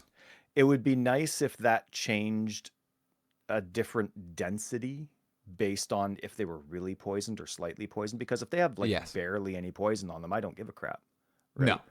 Totally agree. And so there is that, but then there's also, and this is, they're going to say no until the end of day, but I don't care how ugly it is, a death log. I knew you were gonna say it. But it doesn't have to be like all the things that they think it needs to say. Like every time I hear one of them say this is what would need to be there, I'm like, no, it doesn't. Like you could do a percentage based on the last 10 seconds or 5 seconds or 3 seconds, whatever they feel is a valuable amount of time within this game, a decent amount of time to have escaped and protected yourself. So let's pretend that's 4 seconds. Let's pretend it's recently. All right. Cool. So let's go with recently. And now it's like, okay, you took this much damage post mitigation. You took this much lightning, this much bleed, this much this, or you took this much extra bleed because you were moving. Whatever it is, right? Whatever their terminologies are. They have way more ailments coming at us, apparently. They have wind with the monk. So obviously that's going to be something we can get as well. But don't give me more if you're not teaching me about the basics to begin with that we already had. So I get totally different game. I'm not criticizing them for anything that's in Path of Exile 2. Those are frustrations with me from Path of Exile 1 that have not been answered in Path of Exile 2. I know the deathlog's not coming, but if you're not going to do a deathlog, even if you think it's ridiculously ugly, you have to be really good at telling me everything everywhere else. I need to know why I suck. I can't remember the saying because I am zonked right now, but it's something along. What time is it? It's 11:20 where I am right now, and I've been up since 5:30. Perfection is the death of, what is it, utility, or what? Like it actually happening. What is the quote? Just, you said this. You do this. Perfection is the death of something. No, right? Justin said it. He sounded so smart too. Come on, Tagz. You know. Dude, I'm a couple drinks in. Dang I it. know. I know. So, grinding your games, they're Progress. perfectionists. Death of progress. Perfection is the death of progress, right? And Jonathan keeps saying over and over that they can't implement something unless they do it 100%, right? They have to, and that's the deathlog thing. It's like, we can get 90% there like that, but it's the last 10% that we need. Yeah. But the 90% would help so many players, but they refuse to implement stuff until they're fully ready. And that's why this game is coming out in 2024 and not 2021. And it's why we're not getting, the final 3 acts, even though if they're 80, 90% done, they've got 10% of polish to go, right? They're very perfectionist with everything. I totally agree with you. But we don't have 6 portals anymore. We have 6 portals for friends or for selling or whatever reason that we would leave. I don't know. Like, they haven't told us how to refill our flasks if you're not killing stuff, right? They said everything was based on kills. So hopefully they're not encouraging us to use a portal to go back to town, refill a flask, and then come back. Hopefully you can like kill a rare or a unique, and after a certain amount of damage or whatever it is, you get some clicks. But it's... No, I forgot. It's gone. We don't have right 6 there. portals? You do have 6 portals, but every single map is 1 death. When you If die, you the map's die, gone. you're gone. And it's locked. Like, you cannot access it again. Yes. It's done. Your path on the atlas. Oh, right, the death log. So if you're doing What? that and you don't have hey, here's how much damage you took of each different damage type recently. Just like all you need is the 10 different, like, I don't know, whatever damage types. You just need that, and then just put a percentage next to it for the recently. But if you don't have that and you're doing hardcore maps, you better be really good at communicating in game what's going on to me. That's the thing. That's what they need. That's probably, I guess that doesn't really answer your question, but that's my biggest concern. I get that. I don't know if they've missed it because we're not there yet. And I get, like, it's going to be a kind of criticism at the beginning because of how untested the game is. But by the end of early access, that better be pretty crystal clear to a user, especially if they're new. Like, you can't. I think that's expect an them to be excellent answer experienced. because it's something that no ARPG that I've played has solved yet. There's no ARPG that is perfect that can catalog what is killing you, essentially, right? In a compelling way, or coordinate. Coordinate's not the right word. Basically, choreograph. That's the word I'm looking for. Choreograph with the monsters, right? Exactly how you're saying. You want to know what's coming at you before it actually occurs. And I think we're trying to solve it in Path of Exile 2, but whether or not that actually plays out, well, that's something we're going to have to find out on December 6th. Yes, that's a segue. Tagz, Record of Days. It has been phenomenal speaking with both of you today. Are there any last things that you wanted to talk about regarding Path of Exile 2? Either of you. You go to bed. It's always awesome. There are, but you go to bed, buddy. We'll talk about them in After Dark because like 6 portals or just 1? What the fuck? We'll talk about that in After Dark. I want to talk about that in After Dark. Oh, you guys got to record an episode on that. We got to now. still record. So that was awesome, crazy. buddy. Good luck with all your stuff. All right, 100%. I appreciate you both so much, you guys. If you don't know already, Record of Days and Tagz run a podcast called Forever Exiled. They have a YouTube channel. They're also on all the podcast networks. I think that's where you get most of your traffic. Longest running, consistent Path of Exile podcast. Am I right? Maybe 270 episodes coming out this week, I think. Yeah, and it's basically we're weekly. 270. Yeah, next week's 270. Once a week. That's since consistency. ExileCon, the first one. Really? The one where remember when Path of Exile was going to be Path of one Exile big game? 2's announcement. That's when we started. That's crazy, you guys. Back in 2019 November. Wow. 2019 we started. Yeah. That's consistency that I can get behind. Thank you again so much for you guys coming on. I really appreciate it. Dude, Okay. audio Very settings good. all set. Just right, like perfect. grinding your games is all set with Path of Exile 2. What are your Oh, initial man. thoughts on what we're about to get 1 week from today, man? I'm just very excited, honestly. Like I've been waiting for this since the announcement, 2018. Although I'm gonna say back then I was pretty skeptical of the whole like the direction they were going for it. But nowadays I'm really looking forward to playing on next Friday, assuming the servers can hold up. Well, you know, Schwingy. Streamers, content creators, everything. If the servers go down, we just get in, right? That's how it works, right? Right, chat? Yeah, that did happen, and it went over really smoothly. Yeah, they did it every league after that, I heard, right? Yeah, I think so. Instead of fixing the servers. Yeah, they just got everybody in early, the right people, and then Exactly. All right, man. You're really interesting when it comes to Path of Exile. And a lot of people might not know exactly who you are, but I've watched all your videos for a very long time, ever since a viral video really came across my feed called This is Path of Exile. oh yeah, that was a good one. It was a really good one. Yeah. And last league, you released a video. I think the title was "The Magic is Just Gone" or something along those lines. Yeah, where you were that basically was saying in Necropolis. Yeah, it was in Necropolis, and you Yeah. were like, "Man, I think I'm done with PoE for a while. It's gone. I'm not playing it." What happened since then, man? Because I think the Magic might be back for you, right? Well, yes and no. For PoE1, I would say yes and no. I did play Settlers of Kalgur, and I had some good fun with it. I played what is it called? The Ice Storm Castwell channeling thing. Okay. The Dancing Queen build, the Whispering Ice. That's what it is, and that was a ton of fun. But I will say I didn't really love the Settlers of Kalgur mechanic, the whole ships and all the town building stuff. I actually got to a point where I was just like, I'm just gonna ignore this and play like basically standard. And that was my experience with Settlers of Kalgur. I played, I don't know, maybe 100, 150 hours, had a lot of fun with it. But, for me, that's kind of like on the lower end of time played with the league. But it was way better than Necropolis, because Necropolis, I actually was like, I played maybe 20 hours, got to like level 84 or something, and I was like, I'm done. I can't do this. And yeah. But The PoE2 Settlers- is looking yeah. amazing. It's a totally different game, and I'm just really excited to like experience everything for the first time, Yeah. and then the second time, and then over and over with all the different builds. Because that's something that I feel like I just don't have that discovery period anymore with PoE1.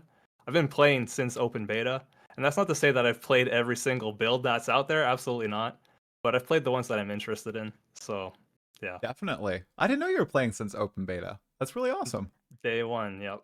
Day one? How'd you hear about I found Kriparian on YouTube, obviously. Way back in the day, he was drinking orange juice like left and right. And I was just watching all of his YouTube videos religiously leading up to the open beta release, and then started playing right away in hardcore, because that's how everybody played back then.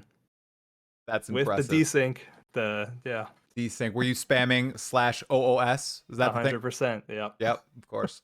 Were you a D3 player before then, D2, or was that your first ARPG? D2, yeah. I played D2 way back in like 2002 or whatever it was. Okay. Lord of Destruction, I think, is probably when I started. So when that expansion came out. Yeah, I've been playing ever since that. Diablo 3, I played a bit. I was part of the group of people that did not like the auction house when it first came out, and I experienced Error 37 back in the day, which was like the server issues right at the start, which were really bad. But all in all, I didn't play a whole lot of D3. It's a game that I came back to now and then, but I didn't fall in love with it like I was Right. hoping I would. Because So I did PoE1 love was your- Diablo 2. So PoE1 was like your first ARPG love, essentially. You stayed with it for what? It's 14 years now, right? Open beta to now. Open beta was 2013. So 2013. Oh, yeah, so okay. 11 years. 11 Almost 12. years? Okay. Yeah. Yeah. I Still have a long problems with time. math, so. It's all good. And now we've got PoE2 coming along, and you have played it before this year, right? Back in March, obviously, we sat right next to each other in LA did. playing. You reached the final act boss in Act 2. I got hard stuck at Draven for an hour and a half. So you fought a lot of the bosses on the Ranger. I watched you play in the Warrior, and it looked tough, man. It really did. It was really bad. But on the Ranger, you weren't having any problems. It felt really tuned well then. How do you think the Ranger back then like felt and played compared to the Ranger now compared to other classes? Because what I've been seeing a lot in my comments and in the chats, people felt really lackluster about the Ranger reveal compared to the other 5 classes. Do you share that Yeah. sentiment? I actually do. Okay. do. I think the Ranger looks. I think it's just like visually, it's not as interesting as the other classes. I think that's what it comes down to. Playstyle wise, I think it's honestly like most skills kind of feel the same. You point and you click and you press the buttons, and that's how every skill works, right?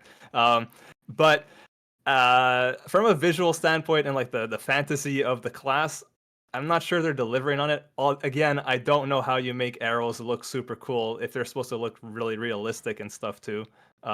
Whereas like with a warrior, you can just have a giant earthquake with spikes coming up from the ground and it looks sick. So I don't know. I don't know what's missing exactly. I think it's a visual thing more than anything because the way it felt playing, it felt really fun. Like doing the combos of having the like little lightning arrows that go down into the ground and then using, I guess, lightning arrow to actually hit and then like it triggers the explosions. Yeah. I don't remember all the names of all the skills. I'm gonna put that out there. I really have not been paying attention to any of that. That's fine, dude. Neither have I. I just say, yeah, the fire thing. Oh, the Yeah. lightning thing. The poison thing. Ooh, the big boom thing, right? That's what I call Yeah. them as well. So the whirling around with the staff move, right? Or you can just do the visual cue. Because at this point, I mean, each visual is as distinct as the skill name, That which is is pretty so awesome, nice. right? Yeah, that was one thing that like PoE1 was lacking, especially for melee, man. Every swing was just a swing, and now they're actually gonna have sick animations. I mean, the monk looks really cool for that. The Mm-hmm. warrior looks all right. I'm not like sold on it, but I think I'm just like it's overdone in my head. I've played a bunch of warrior stuff, So so you've ran right into my trap card swinging because you released a video outlining all the Path of Exile 2 starter classes, and I think it's about 4 minutes, which is quite impressive in my opinion. Now you say the Ranger might be a little lackluster, but according to some people, maybe you've skimmed over the class I think looks the coolest. Come on, what is wrong with the Warrior? You say it looks cool, but you don't think it stands out compared to the other classes, especially with its I 2 don't ascendancies, the know. Titan and the what's the other one, dude? The Titan and the Warbringer. Warbringer? Yeah. No, I don't think they're that interesting. Lay it on me. Yeah, well, okay. They're very much similar to what's already in PoE1. Okay. They don't seem super new. Like the Titan to me is like a new variety of Juggernaut, is what it looks like. Okay. And then the Warbringer. I mean, he has the shout thing, which I think is on the Berserker mostly now. I haven't played Mm-hmm. Berserker in a while, so it's Mm-hmm. been not 100% sure. But so he's got that shout thing, and the animal thing might be cool. The totems might be cool. We're gonna see how that works, but it's just not like a power fantasy that I'm really into. What I really wish was in the early access and isn't yet is like the duelist, because I'm assuming he gets swords. The fact that we don't have swords at launch, that's a for me, but that's okay. I'm gonna live with it. There's a lot of other cool stuff to play around with. Now, there's a really cool tidbit, maybe a spoiler, everyone. In the art book, it's called not the Duelist, but the Gladiator As the base class. as the base class. Now, we heard from a dev maybe a few months ago that they were calling it the Gladiator internally, but then they swapped back to Duelist. Well, everyone, in my art book that I got for $480, it says the 12 classes are Gladiator, and Shadow, the other one that was named Assassin for a bit, is the Shadow in the book. So it sounds like the Duelist is going to be the Gladiator now, which is kind of interesting. That But I is do think it's interesting. going to get swords, like you said. Yeah, it's got to be. I don't know what other class it would be. Like maybe the shadow equivalent, but then that's more like Daggers. stabby. Yeah. Yeah. Daggers. Those are the things missing in early access. It's kind of funny, actually. A lot of melee stuff is missing in early access. It's the quarterstaff and mace that they've nailed down. What are they doing? Are they cooking? Or they're just like, oh my God, what do we do to make these different? We got to do something crazy. So the main thing I'm going to be missing with not having the swords, because I'm assuming swords gets it, maybe axe gets it, but cyclone. We don't have cyclone. It's axe. Octavian said it was axe Oh, yeah? back in Okay. LA. That might have changed, right? Okay. But I guess the spinny skill. It perma kind of spin makes sense skill. with axe. Yeah. Yeah, I Mhm. could see that. Yeah. Yeah, and those are going to be on the Marauder or attached to the Marauder. So whenever we get those, man, I can't believe February, Druid and Huntress, hopefully, if it's like the 2 to 3 month update cadence. Do you think they're going to do that kind of cadence? They haven't really actually said anything, have they? Jonathan, hey, I asked Jonathan and I was like, I don't want you to commit to anything. And then he went and was like, yeah, well, we're going for like 2 months, but 3 months is more realistic. That puts it Okay. in February for like the Okay. Druid and that. And it's going to be big chunks of updates. They're not going to drip feed like they did in Path of Exile 1 when you were playing back in the early access, the open beta. Yeah, it I would mean- be kind of sad if it was that state, like, because it was Right. really like, you guys have Onslaught now. You're like, okay. Yes, right? They would just drip stuff in. I remember reading the patch notes. Like 1 week it would be 1 skill gem, another week, Yeah. oh, they reworked this part of the passive tree and your tree is reset. So that sort of stuff isn't appearing to happen in early access, which is probably for the best, right? Because everyone's thinking, Schwingy, there's going to be a lot of players. How many players do you think we'll see on Steam alone when early access launches? Steam alone. That's tricky. I don't know like what the spread is nowadays with in terms of players. I think the Between peak on Steam and Steam was standalone. 259 this league. This league, yeah. Yeah.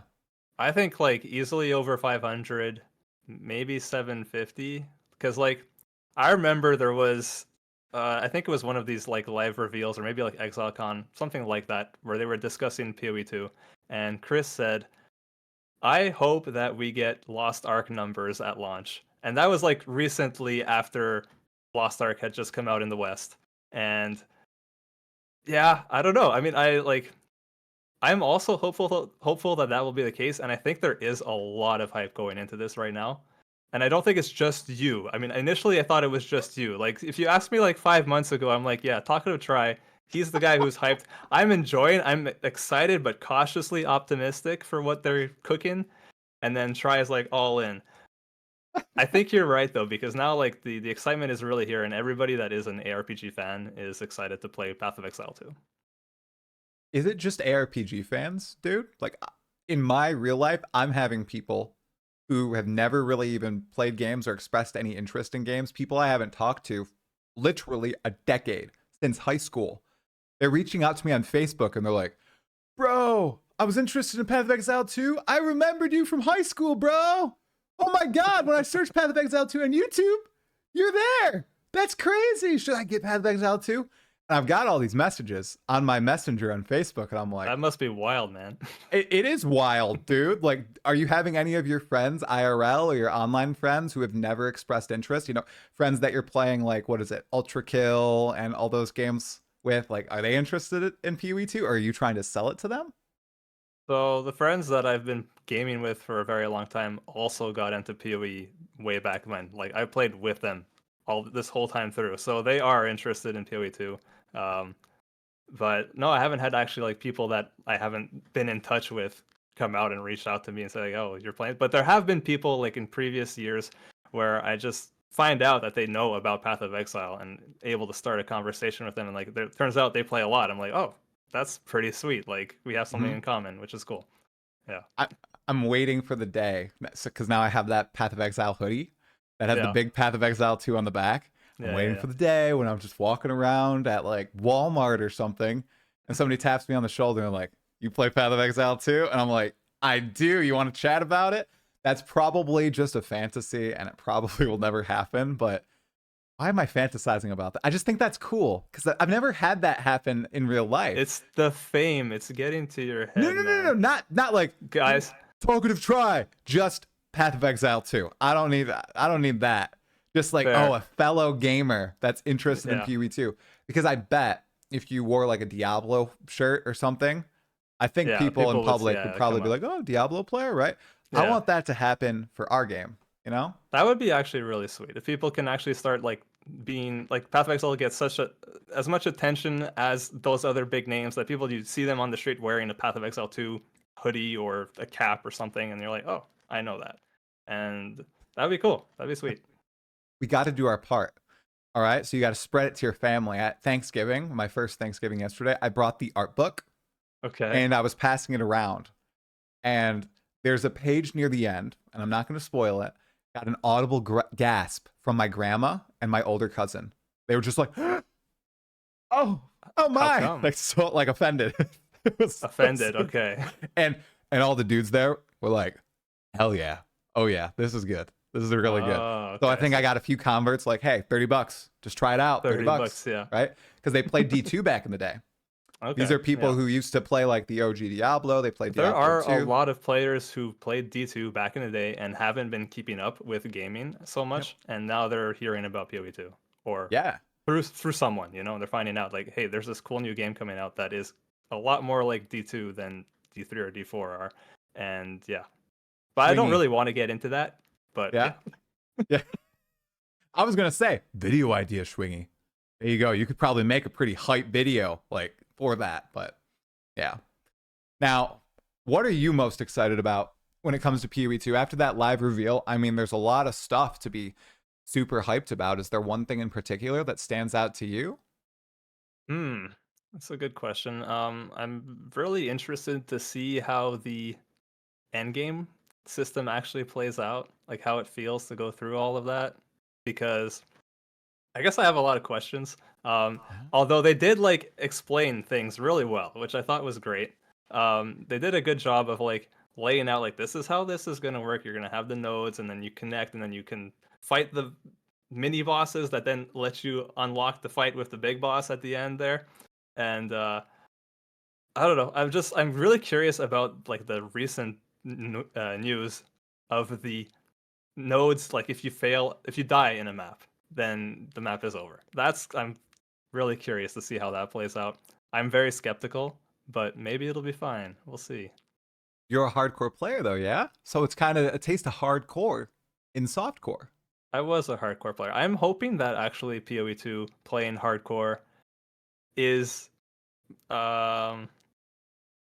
like you can dodge out of the attacks. I feel like that's what they're like leaning towards, and so it can be like more skill based and not just a knowledge check and not getting one shot by things. Because that's what happened with PoE1. Like it was a much slower paced game, as people know, and you used to actually be able to react to things because things were happening slower. You yourself were slower, but you also could just like exit out of the game in time. Nowadays, like you can just get blown up like that. And I know that people do play hardcore still, and I'm just not at that point where I want to invest that much time into a character and then do that stuff. And also, the reason I switched over to softcore was because it allowed me to actually experience the endgame bosses, whereas before that I was never doing that. And I love bossing. Mm-hmm. So you must be hyped up about the 50 plus bosses in early Yeah. access. Yeah. I think that's probably the most exciting thing. It's just all the different bosses, because based on what I got to play back in March, all of the bosses were fun. So, yeah. Which was your favorite in Act 1? Probably the Iron Count. I mean, yeah. Good fight. It's such a good fight. Yeah. I'm quite excited to take it on solo the real way, because my wife and I beat it, and we did so by portaling out 7 times. Okay. And that's not going to be a viable option, right? Yeah. Oh, Good. you go into the fight with the resources that you start the fight with. So I predict I'm going to take a long time on the axe, because I mean, the first time I went through, that was tough, right? Yeah. Maybe they've toned down the difficulty, but I'm like sure that they have, like, especially just getting loot. I think there will be loot, which the first time there was not loot. So yeah, rares were rare. You could get one the entirety of Act 1, and I didn't get 4 one. hours, and I got 1 rare. I got an alchemy orb, I think, that let me upgrade a bow that I found. It was right before the final boss of the act. So I was still using the starter bow up until the final boss. Like, you can thank all of us for testing that, you guys, and saying no loot sucks. You need to drop items. We need to be able to craft on our gear, to upgrade our gear. throughout the, like you said, what, 4 hours in Act 1, right? Yeah. First time. Oh, it's going to feel a lot better with the crafting changes too, because more orbs equals good in your view, or more orbs is just, more clicks. Are you a fan of that, or? More orbs in what sense? In terms of like them dropping more often? Yeah, you can get like 4 exalted orbs by the end of Act 1. That's what I've been hearing from multiple people who played. That seems like a no-brainer to me. That is exactly how it should have been all these years. I think You think so? yeah, the crafting system is one of the selling points of the game. It's so interesting. Make it like something that people can actually feasibly interact with. I'm very excited for that. Like it felt really good to just slap on that alchemy orb on a white item that I found and be like, cool, I now have an upgrade. Mhm. Yeah, I don't know. Are you big I into prefer, crafting? yeah, for sure. I'm not Yeah. so much maybe like the high end stuff, although I don't know what that's gonna look like right now. Right. But I don't do like super high end crafting in PoE1. I'll craft something like one item maybe per league that I think is quite good, and then Okay. that's good enough. Yeah, if we can just craft ourselves throughout the game and just go about it in a very chill fashion, and if we need to restart, I feel like it's not going to be that huge of a deal, given the way you can gradually upgrade your items, seemingly, from 1 mod to Yeah, 2 to 3 yeah, to that 4 is and the nice. like. Yeah, I think it won't feel as bad if you brick an item necessarily for players like myself who are like low end. I don't put a lot of effort into crafting, in Yeah, the crafting leagues. I don't think I've made many mirror tier, if any mirror tier items like harvest. I mean, I was the most powerful items I've ever had in the game, but they weren't mirror tier. yeah, They were yeah, yeah. close, but Right. they weren't crazy.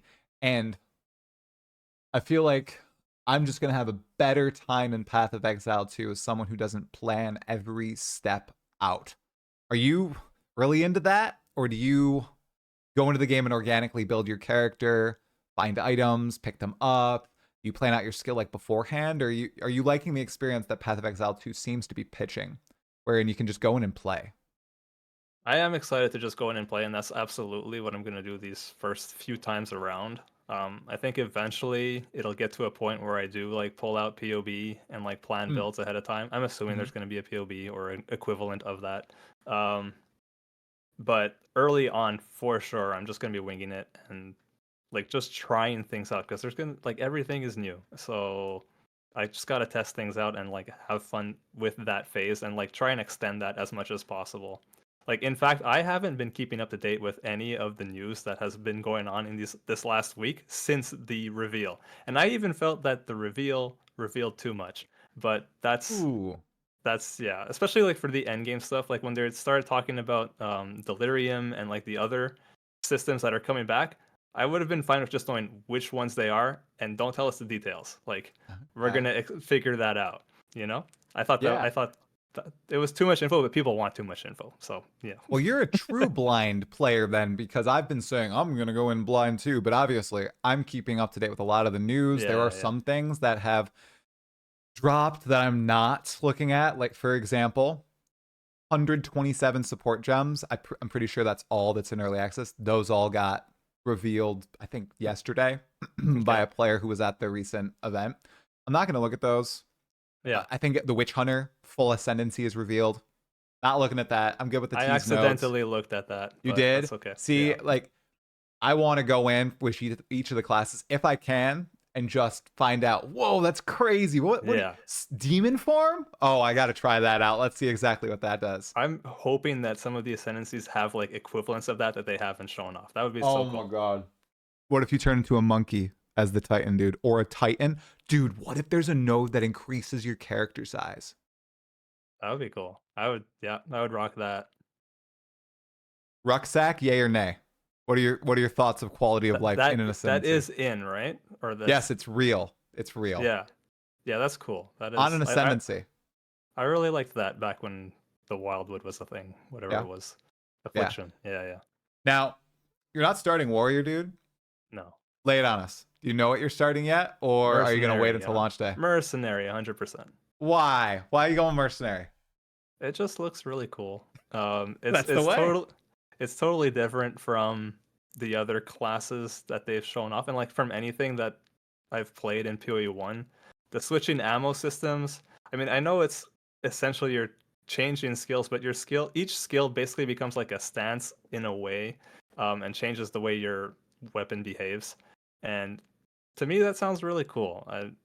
Will I actually enjoy it? I don't know until I try it, but it was the one class I was really looking forward to trying out back in March, and then it wasn't one of the options. So I was a little bit bummed out back then, but I'm gonna have it now. There you And go. and like the Witch Hunter looks really cool. The I don't know what the note is called, but the 10% chance to explode minions thing, like Mm-hmm.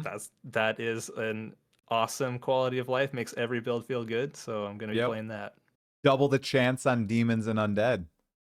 Yeah, I don't know how well how much that's gonna matter, but yeah, it's it's very thematic. I like it. Yeah. Do you like the Gemling Legionnaire at all, or do you think you're definitely going to go the Witch Hunter? I mean, I'll do both eventually, but Yep. for sure, Witch Hunter first. Yeah, Okay. Legionnaire, like I think it's more for like the big-brained people. Like I'm pretty sure Mhm. Palsteron is gonna figure something Yeah. out crazy with that. I saw he was doing like a deep dive into it, and yeah, I think like because I mean I haven't looked at it too much, but all the quality stuff, like getting enhanced quality on your gems, that's something that I've like never paid attention to while playing PoE1. So Oh, really? yeah, I haven't like dove into that like archetype of like min max. So yeah, Ah. Well, maybe in Path of Exile 2 it'll be a little bit changed up. I know they said they wanted to make sure that the gem quality was more impactful than just increased damage. right. Yeah, that'd be So good. I wonder what vector they're going to edit with each individual skill there, and if it's going to work on support gems or if it's just skill gems. I think that's something that wasn't actually clarified. Oh no, okay. Be interesting to hear. Yeah. Do skill gems have quality still, like normal skill Yep. gems? Yes. Yep. And do support gems then also have quality? That's the thing. That's the I don't know thing. if it's Okay. support and skill or if Okay. it's one or the other. I guess so. Maybe I'm wrong. We do know quality exists, and they said it's an end game thing, and it's more so for those Really? extra few percentage points of damage. They wanted you to have something else to chase that's just pure numbers at the end of the game. So after you're in your 80s, your 90s, you're grinding up, you have all your skill gems maxed. They want you to have another thing that you can really beef your character up with. I'm cool with that. That sounds like a good way to push that system. Like you Yeah. don't need to front load it. Yeah. No. So they probably won't even drop in early game. Now, Merc, I know you play a lot of shooters, right? Which ones do you play right now? Or you have played? I've watched your second channel or main channel videos. I think they're very enjoyable. Which Thank ones have you you. played before, and which ones are you playing now? The main ones that I covered on that channel were Ultra Kill and Doom Eternal. But I've been playing like shooters all the time, basically.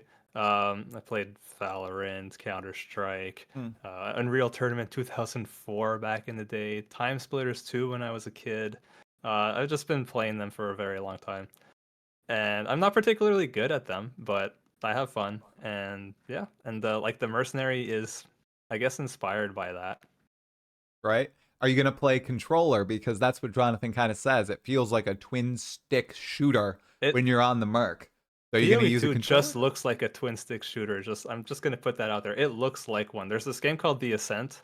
I Okay. think it's called The Ascent that came out a couple years ago, I want to say. And I think that the Mercenary gameplay looks a lot like gameplay of that game. Ooh, Yeah. So if people are like, "What should I play for this next week?" Maybe go check that out. really? I haven't actually played it, so I don't know how good it is, Okay. but it reviewed well from what I remember. Okay. The And it Ascent, you looks said? The Ascent. I'm pretty sure. Let Okay. me double check that because if I'm telling you Okay. guys to look up the wrong game, that would be Oh, that's fine. infuriating. You can totally just No, it's the completely right game. gaslight Yeah, that's people. it. It's the That's right it. game? Yeah, that's Okay. it. That's the one. All right. Maybe we'll check it out. I mean, Schwingy, we do have a week to burn, right? Or a little under a week, right? Yeah. So plenty of time. What are you right? playing in the meantime? What am I playing in the meantime? I'm playing nothing, Schwingy. Come Come on, on. man. I am doing work, family stuff, Path of Exile content. I'm working on that darn lore series, dude. All right. You released that amazing, totally accurate summary of Path of Exile's lore, and it was like a 10-minute video, a little less, the cartoony. Oh, it was so good. and I'm trying to work on this freaking. It was supposed to be A lore you monster. need to know of the campaign, and well, it turns out if you actually want to do stuff you think people need to know for Path of Exile 2, well, shit, you're putting a lot of stuff in there from the campaign, and it turns into a 35-minute video where you're sourcing all this artwork, and you want to make sure that you record your character in the right area for each moment, and then you go ahead and delete the audio of the video that has been edited. You just do that naturally because Just you want to get because. a second take. It was Uh, bad. It was bad. Man, I can totally relate though. Yeah. Has that happened to you before? Deleting audio for something you've Not been working deleting on? audio, but just like getting to a point where you're like, I'm not even happy with this. I have to start over. And then yeah. Sometimes, it just never releases, and that's okay. What inspired you to make that totally accurate summary of Path of Exile's lore? You even got it proofed by Kit and Kat Noodle, which is awesome.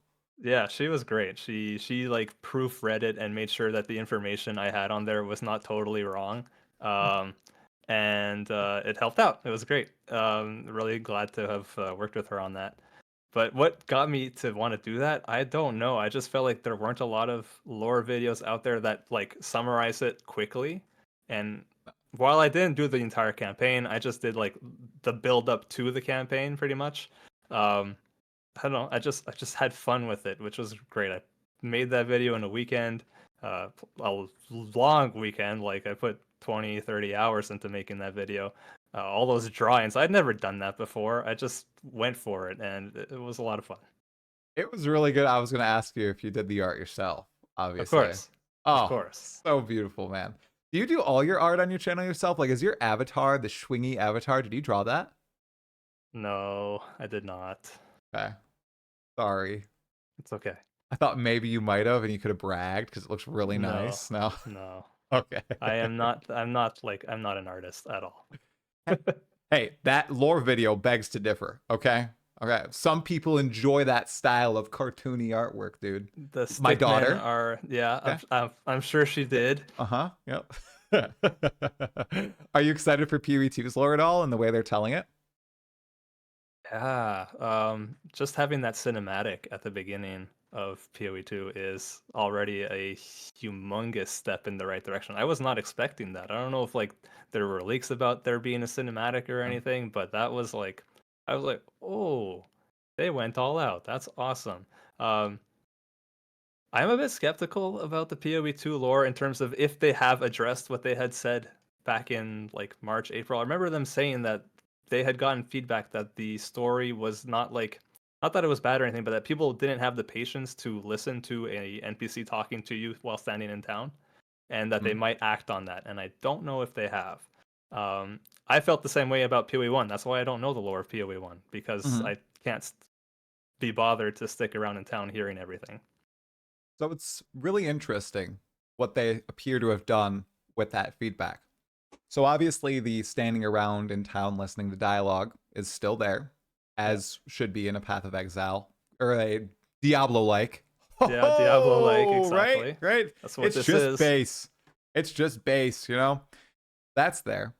But in the Q&A with Ziggy D, they also revealed that based on your character class, and then based on your ascendancy class, you will interact with literally the entire world differently. This goes for environmental objects, this goes for bosses, this goes for just encounters in the wild, this goes for actual NPCs in town too. You know how you have unique dialogue, maybe with Malachi or Piety or Dominus? Yeah. You're going to have that with every single thing in the game, including, and I think the most important part, are those boss fights, those cinematic moments where you're walking up to a boss, you're finishing off a boss, or you're walking past an iconic monument like Ritual in the hunting grounds in Path of Exile 2. We run past a ritual. If you're on the ranger, your ranger says, "Oh, you know, this seems like familiar, like it's from a past life." And then if you're the warrior, you're just like, well, "I don't know what the hell this is," something like that. Well, they expanded on that much further, and it sounds like the past 6 months. And the example they gave was just beautiful. There's no spoilers, a time-based boss in Path of Exile 2. And if you're the Chronomancer and you use the time stop spell on the time boss, he breaks out of it, uses it on you, and says, "That type of magic does not work on me," something like, weakling, and reverses it on you. And they're like, is it not fair Yeah, it's not Yeah, fair. but it's Is so it cool? Right? So, I mean, that sort of stuff, it sounds like you might enjoy that because it's in the action, in the moment. Yeah, that'll be cool. That'll be sweet. I that is a nice change because like PoE1 has like a little bit of that, like you pointed out, but not a lot. It would have been cool if there was more. I can't believe that they're doing that with all the classes. That's a lot of work, but it's really cool that they are doing that. And yeah, happy to hear that. Yeah, I'm curious to see what other niche interactions there just might be. Because that's a very specific one. And somebody in the chat says I just spoiled it. Come on, you guys. I'm sorry it happens. It's a very, very niche interaction. Not many people are going to experience it. Just don't play the Chronomancer and you're Just fine, guys. play a different class now, you guys. It's okay. All right. So, but yeah, it'll be really curious to see. Like, they just released all the origins for the exiles in Path I of saw that Exile too. You posted about that on your video, Yeah, which is really cool. They did wanted posters. That's And cool. you learn about this probably in the intro. It sounds like the only good guy this time. I mean, the Marauder is a good guy too in Path of Exile 1, kind of like he doesn't break any law, right? He's just a slave, a Karui slave of the Oriathans, Right. and he rebels. And the warrior this time, the wanted poster is just like, the blacksmith's son is missing. We need to find him. That's literally it. Everybody else is a Okay. criminal. Interesting. So how does he get in that situation? We have no idea. It'll be interesting to see. So that's why you want to play warrior. Yeah, right. That's one of the reasons. I really want to find out the whole story of the warrior, how the Titan relates to the actual Titans of the game. I could talk about lore for a long, long time. Do you think So- the Titan is actually going to be connected to the giant Colossi guy that we have? Oh yeah, Yeah. 100%. The Cool. one of the nodes on the Titan that we saw, I think the flavor text was like, your blood comes from a strange lineage or something like that. Okay. And they are called the Titans. yeah. Like yeah. the molten one is a Titan in Crucible League.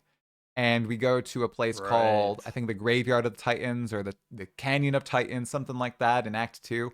So I feel like that lore is going to be iterated on. Schwingy, this is something I'm asking everybody I talk to. Okay. The end game pinnacle boss. We have no idea who it might be. Who do you think this hardest content in the game involves? I mean, if it's not Zana, I think a lot of people are going to be disappointed. But I mean, outside of her, who could it be? I don't really know. Because like, I could totally see them like creating a new character that is just really, messed up, and a new like equivalent of like Elder. So I feel like the Elder was like peak like fiction of like this guy is just really destroying everything, and it was really cool back then when they introduced him, like, because it was the fight with Shaper versus the Elder. It was really cool. It was sweet back then, and so I could totally see them doing something similar that we don't know about. The whole maze theme, though, doesn't really lead me to believe that it will be Zana. So I don't really know. That makes me think of like Primevals, but it would be weird. I think it would be weird to have a Primeval as like the uber pinnacle boss, but maybe. Neversink said it might be Kalandra. So that actually came in my mind, but I thought Kalandra was a bird, so I don't know. Maybe a bird that likes mazes and lives underground? Possible? I'd be disappointed if it was Kalandra. Unless she's sweet. Like if she's really cool and like they kind of like retcon the whole bird thing, then I'm fine with it. But Are you gonna try to go into the pinnacle boss fight if you can reach it without any spoilers, like a lot of people are trying to do? well, for sure. Yeah. Why would I not try? Yeah. I'm just curious. There might be a serious die beam waiting for you, and you only get one try, dude. You die. You're out. You got to reset, do the whole adventure to get there. All the lieutenants, all the Ubers, and then back to find that citadel. Or at least I I'll think make that's how it sure works. I'm prepared. I'll make sure. Mhm. And then when I die, I'll be like, that was fun. And it'll be like Cyrus the first time around where you like wait like 2 hours before you can do it again. Yeah. I remember those times. I hope it's not too bad. I don't know where the balancing is going to be at, and I'm sure they're going to have to tune it, probably based on feedback. So Endgame is the most imbalanced part of the game right now, per Jonathan, Yeah, because it's had the yeah. least testing. that makes sense. They're going to Yeah. need all of us to test it for them because internally they only have so many, testers, and they're busy testing to make sure that things actually work. Right. yeah, we're gonna be the little guinea pigs. It's gonna be Yeah. really fun, right? Now, you've been playing since open beta. Which end game experience in Path of Exile 1 was your favorite? Did you like the blobs? Did you like the conquerors? The initial maven? Oh, I see what you mean. Yeah, like did you like the 64 watchstones? You a fan of No. that? No. I think like who's the big boss right now? It's just Eater and yeah. Eater Exarch? Yeah. Probably it's really tough because they're all like quite different. I like the end game state of the game right now more than any other period. But like Hmm. actual bosses, I probably would still say like the man, it's tough. Maybe Cyrus. Cyrus getting to Cyrus was a lot of fun, and he is actually one of my favorite fights. Despite him being so buggy and just getting diabeamed sometimes, I still like the fight. Yeah, probably Cyrus. Although, like in its initial release, I definitely did not love how if you failed it and you just have to wait like forever because I didn't play that much. Me failing it meant I would maybe get to try again in like 4 or 5 days. So, yeah. That's partially why I'm a little excited for Path of Exile 2. Let me explain why though. So, and I still get this feeling, I think, on League launch. When I fought Cirrus for the first time, I obviously failed a few times before I finally downed Yeah. him. It was like my second League ever playing. But every time I fought, I was locked in. I was shaking. I was sweating. I was very excited. You know, my heart was pumping, adrenaline. I remember when I first beat him, I leapt out of my chair. What the heck? Why am I so excited about this? But I just was. And with the layout of Path of Exile 2, where it's one and done on these portals and bosses, I feel like I'm going to get that experience a lot more often, at least the first time I play, right? I Yeah. didn't get this experience, maybe even in the campaign, because with Katava, I just grave rushed Katava, and I didn't feel much. Like it was more so, finally, I did it. But with Cirrus, I was screaming. I was so excited, right? Yeah. Do you get that Yeah. feeling when you fight bosses and beat them for the first time, even now? For sure. I mean, there hasn't been a new boss for the first time in a while, which is one of those things that I really wish I wish they could release bosses more often. I mean, there are new bosses, I guess. Like Mm-hmm. even Settlers did have new bosses, but I guess like I reached them and my character is already strong enough that they're not a struggle, which is maybe the problem. I don't know. Mm. I don't know. Could be just a tuning thing, but yeah, I am excited for that because when I played PoE2 back in March, whatever, it like every single boss was that feeling, and that feeling is something that you want to feel that. Like it's like in Elden Ring or any like FromSoft game, where you finally beat a boss that you've been bashing your head against for like hours, and you get it, and you're like, oh my god, and it's especially like rewarding when you've actually done it because you're dodging projectiles, you're actually getting out of the AoEs, you're playing the fight well, and not so much, oh, I have the gear now. I mean, I'm sure that's going to be a thing, and people will just farm up Yeah. for the gear to make the fights easier, and I'll be doing it too if I have to. But Yep, me too. I'm going to try the fights without doing that as much as possible. Mm-hmm. Yeah. One of the things that changed a lot when it came to gear, I think it might change the bossing experience too, since the last time we played, is flasks. And you've been playing Yeah. since the very beginning, essentially. So you've seen the evolution of what flasks look like in PoE, all the way now to PoE 2, where it's 2 flasks. Mana, life. We're back to Diablo, okay? Well, that's what it was at the beginning too. It was 3 life flasks, 2 mana flasks, and that's what you did on pretty much every Yeah. build.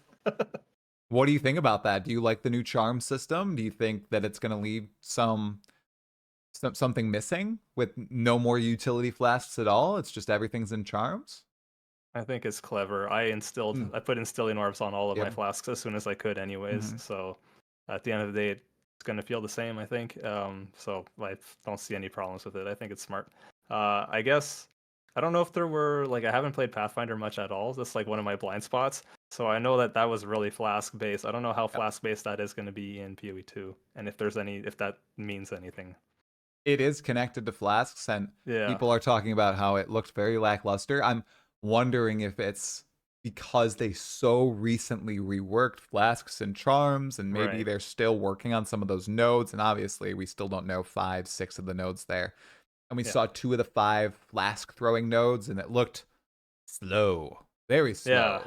The gameplay of the flask throwing was a little bit disappointing. One Especially, at a time. yeah, especially last Epoch. That's the last time I played a flask throwing type build, Acid Okay. Flask on the Falconer. Yeah. I really enjoyed that, right? Right. So hopefully you can get that sort of fantasy with the flask throwing on the Pathfinder in PoE2. I might be playing Ranger in PoE2 because my chat's like, we're gonna choose the one Tri doesn't That's want to right. play the most. They're choosing for you. Oh man. How are Yes. you doing that? Like a poll or what? Yeah, we're gonna do a poll the day of, dude. So while Okay. everybody's like, the best starter build, here's what I'm playing, I'm gonna release a video that's like, the best starter build is whatever my chat chooses, because I'm not knowing until 2 p.m. Eastern on December 6th. It's gonna be a good one. That's gonna be fun. Hopefully it's a fun one. Well, the thing is, I do think all of them look pretty fun, right? Even though we're casually dunking on the Ranger, I mean, it still looks crisp. I would Like still you play the said. Ranger. I would still play it. It's just Right. like it just doesn't look as exciting as the other ones. That's all. It's because the other Exactly. ones look so exciting. The Infernalist. I mean, oh my god, the Blood Mage. Those are like really cool fantasies. Mm-hmm. And then the Ranger, we got the Deadeye, and we got the Pathfinder, which we're both like we're already very familiar with those that like class fantasy. Mm-hmm. I guess it's just like the newness is not there. I know you're playing the Merc, but were there Yeah. any other ascendancies that really stood out? And how do you like the skills being tied to ascendancies? I know you said you probably will play Merc, and then the Witch Hunter. That doesn't have any skills attached to it as far as we know right now. But Yeah. lots of other ascendancies do. The Chronomancer, Stop Time, Yeah. Demon Form. Are you a fan of that design? I think it's cool. I think like it locks certain specific skills and like fantasies to that ascendancy, which I think is not necessarily a bad thing because it really does give like the ascendancy an identity. Like the Chronomancer, like how else would you make a Chronomancer super cool if everybody could have like the time stop thing? It's like, Yeah. I don't know. There's probably a way, but I'm cool with this direction they're going with. And like that'll always be there. Whenever you want to play a Chronomancer, you can have time stop, and it sounds cool. And yeah, to answer your first question about like what other ascendancies, the Chronomancer is one of them. I really like that theme of just playing with time. Oh yeah. I've seen it work well in one other game, Guild Wars 2. I think they do a decent job exploring that fantasy, even though they don't get the time stop in there. You know, the classic Yeah. Dungeons and Dragons 9th level spell where you literally freeze everybody else. GGG managed to put it in their game, which is impressive. I mean, they do have the pause feature for the game too, which I Man, still I think forgot Schwingy, about that. most underrated feature. Okay, That's For gonna be da- huge. for literally everyone, but for dads, dude.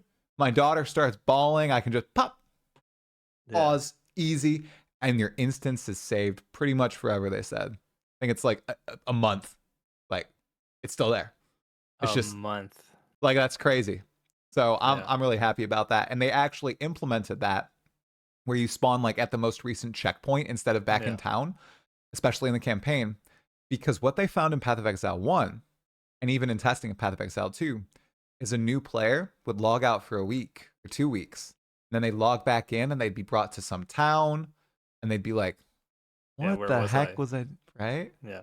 So the onboarding experience, I mean, they thought about so many things, dude. So now is the time. If you want to introduce someone new to PoE2, you bring them in, man. You bring them in. Oh, I just remembered the guy's absolutely. name who narrates the skills. It's Eben. I totally forgot that Eben, yesterday in my yeah, last. yeah. Did you like those narrations in LA, that build? Yeah, I mean, I didn't mind them. I don't Yeah. like think they're necessary, but I didn't mind them. Like, it's cool. You don't think they're necessary? The narration. I mean, I Aw. could just read it, but Whoa. You're a Path of Exile player and you read? sometimes, occasionally. Oh my. No, you're destroying the stereotype, Schwingy. I know. We don't I read. know.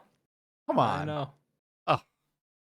Do you think that there's anything else that they could do to improve the onboarding experience from what we've seen so far? Like we know we have like little tooltips on the tree. We have the skill descriptions. There's something else that you think is glaringly missing? I really like what they're doing, first of all. Like, Yeah. I think it really is important to get this right. Because PoE1 definitely doesn't, and I'm like not afraid to say that. PoE2, even when I was there, it did seem better. Like the tutorial was better. You actually understand the skill gem system more easily. The like one of the hurdles that like people just seem to gloss over really is like the sockets, and they have to be linked. Like that's a thing that people don't make that connection because they skip the tutorials, and then they're like, why am I still doing no damage in Act 4? And like you look at their build and you're like, oh, you don't have anything linked. You're using 7 different skills that have just no support gems on them. That's why. Um, so avoiding that as much as possible is, going to be really important, and I think it looks like they're doing a good job with that. Yeah. Yeah, I would agree. I was very impressed that someone completely new to the genre, when I showed her, could understand what they were doing. Yeah. Because, I mean, in Path of Exile 1, when I showed her, it just went right over her head. She didn't understand it. And honestly, it did with me too. I played my first playthrough on the Witch all the way through the end game. Oh, it was a total mess. I sometimes go back and look at that character because I didn't touch her after. Oh, I still have her. I have 1 character from every league that I played. I think I have 3 character slots left. Yeah, I've ran out of character slots so long ago, man. Every league I'm deleting like 5 or 6 characters just to make space. Oh no! Oh my gosh. My standard is like a mess now. I have no idea what I have in there. If you could guess right now, do you think Path of Exile 2 is going to grab your soul and you're going to get all those characters to endgame, all those new classes, try everything out in early access, or do you think you're going to be I play for a few weeks, I play for a month, and then hey, I'll wait for the next big content release? That's a really good question. I think that I'll be like hooked on it. I do think so. Yeah. Everything seems to be pointing that way. Like I'm very excited for this game, and have been for a while. And it feels like they're solving a lot of the issues that I have with PoE1 in this one. So yeah, probably I will be sucked in at least for at least a month easily. I wouldn't be surprised if it goes on longer. But also there are other games coming out in 2025 that I want to get around to playing. So if there's anything that like makes me stop playing Path of Exile, it's when something else really catches my attention that I want to try out. So we talking like Monster Hunter Worlds or what? Yeah, Monster Hunter Wilds is one of them for sure. Wilds, see, I'm totally oblivious. World is the one that came out like 2020 or something. Come on, don't, before that. Don't do me like that, man. No. Yeah. I am a Monster Hunter fan, so that is one of them. There's like a 2XKO, which is like a League of Legends fighting game that should supposedly come out next year. But they've been delaying it for a while, so we'll see. And I didn't know about that one. They canceled the MMO essentially, but they have a fighting game coming out.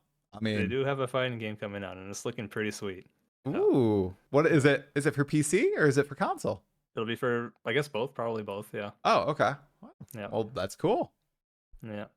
Well, I'm sure Path of Exile 2 will drag you right back in when it gets the Druid in.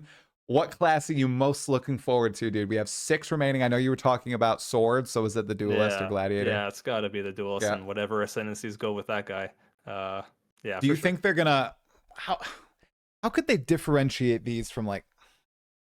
I mean, I'm sure they can differentiate them from slam skills and like, but what can they do beyond like a sword swing? What are they gonna build on? I hope they don't just like lean into thrusts, because that would be disappointing. Yeah, just poking is not my jam, but I don't know. I like one type of skill that I have wanted in PoE for a long time is like, I think the warrior has something like this with the shield already, but like a counter type of thing where like you hold a button down and then like you launch yourself over to like a group of enemies, and like depending on how many attacks have come into you, you like blow them all up. Like a samurai type of thing. I don't know. Ooh, that's just like I want that. So you were a fan? Were you of like the retaliation skills that came into the game? Yeah, with yeah, yeah. I played the Glad right away, and it right? was a lot of fun. Yeah, Yeah, maybe that was a bit of a precursor to a lot of yeah, the I think stuff they so. were experimenting with, you know? Yeah, I feel like it has to be. Yeah. Right. Yeah. Oh, now I'm picturing it too. I mean, I can't wait. So obviously, one of the bosses in Act 1 has a huge sword. I'm wondering if some of his abilities are a precursor to what we'll see as sword skills, right? They have done that in the past, so that Hmm. there's potential there. Yeah. I'm picturing the big attack where he brings it over his head, it encases in ice, and he slams it down on the ground, and there's 3 chains of ice that sprout out. I'm wondering maybe they decided Ice Crash. It's a sword Goes on. skill, and that's Yeah, Ice maybe. Crash, right? Yeah, That'd be cool.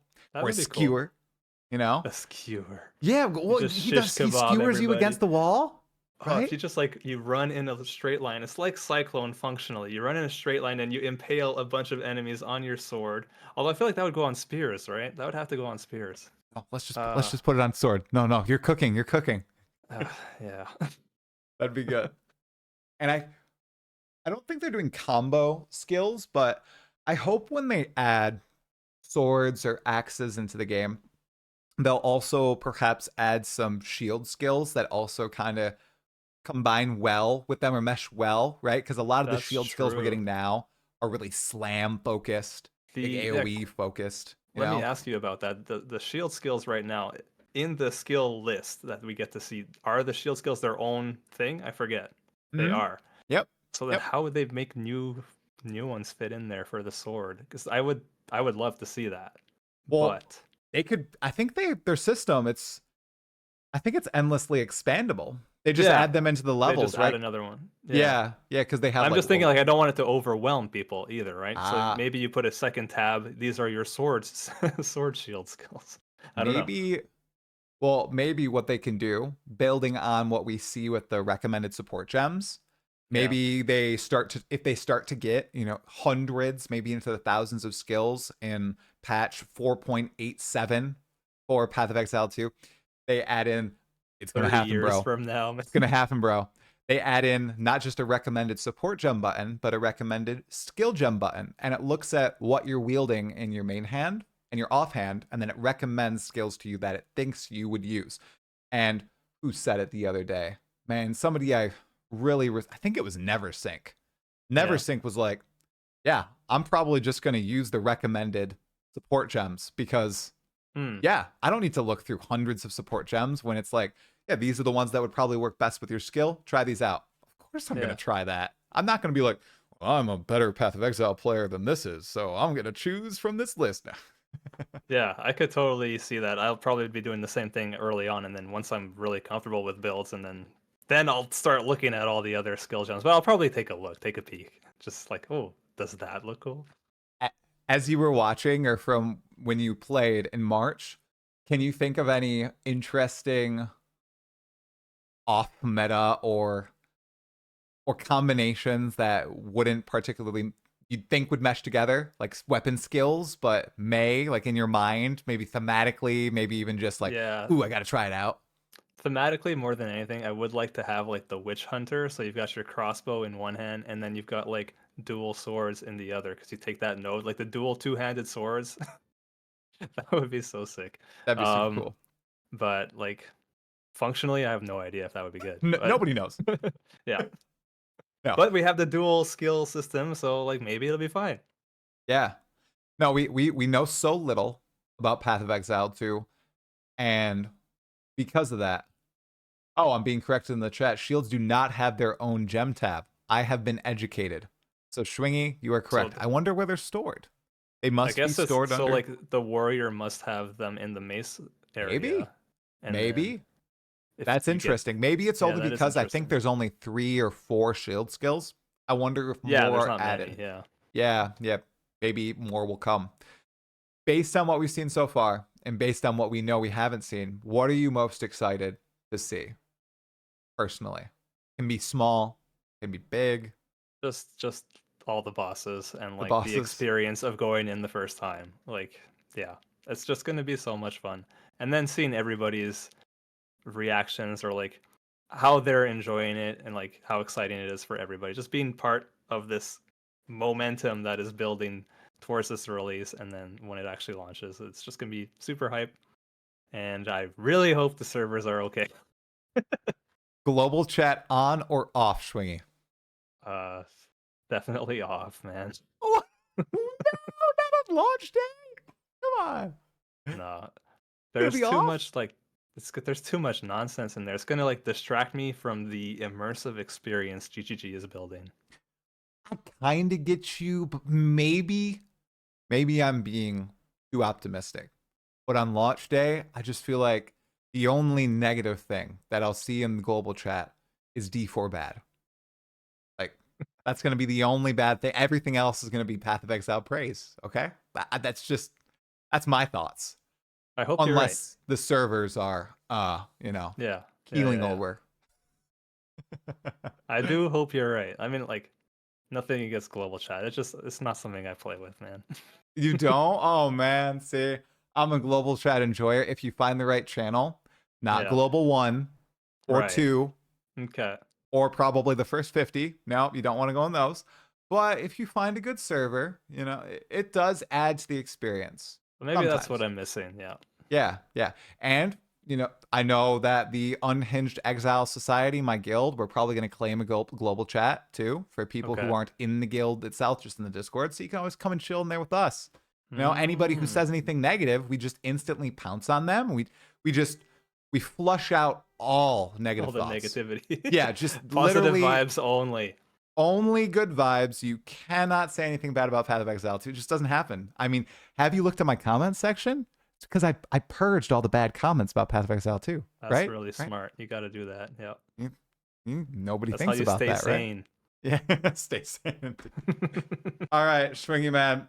It's been a great time chatting with you, dude. Do you have any final words about Path of Exile 2 before we sing you out? No, I'm just super hyped. I'm gonna be playing on Friday. I'm really looking forward to it. All right, dude. Where can people find you, and can we expect This Is Path of Exile 2 coming out within the next few months? Yeah.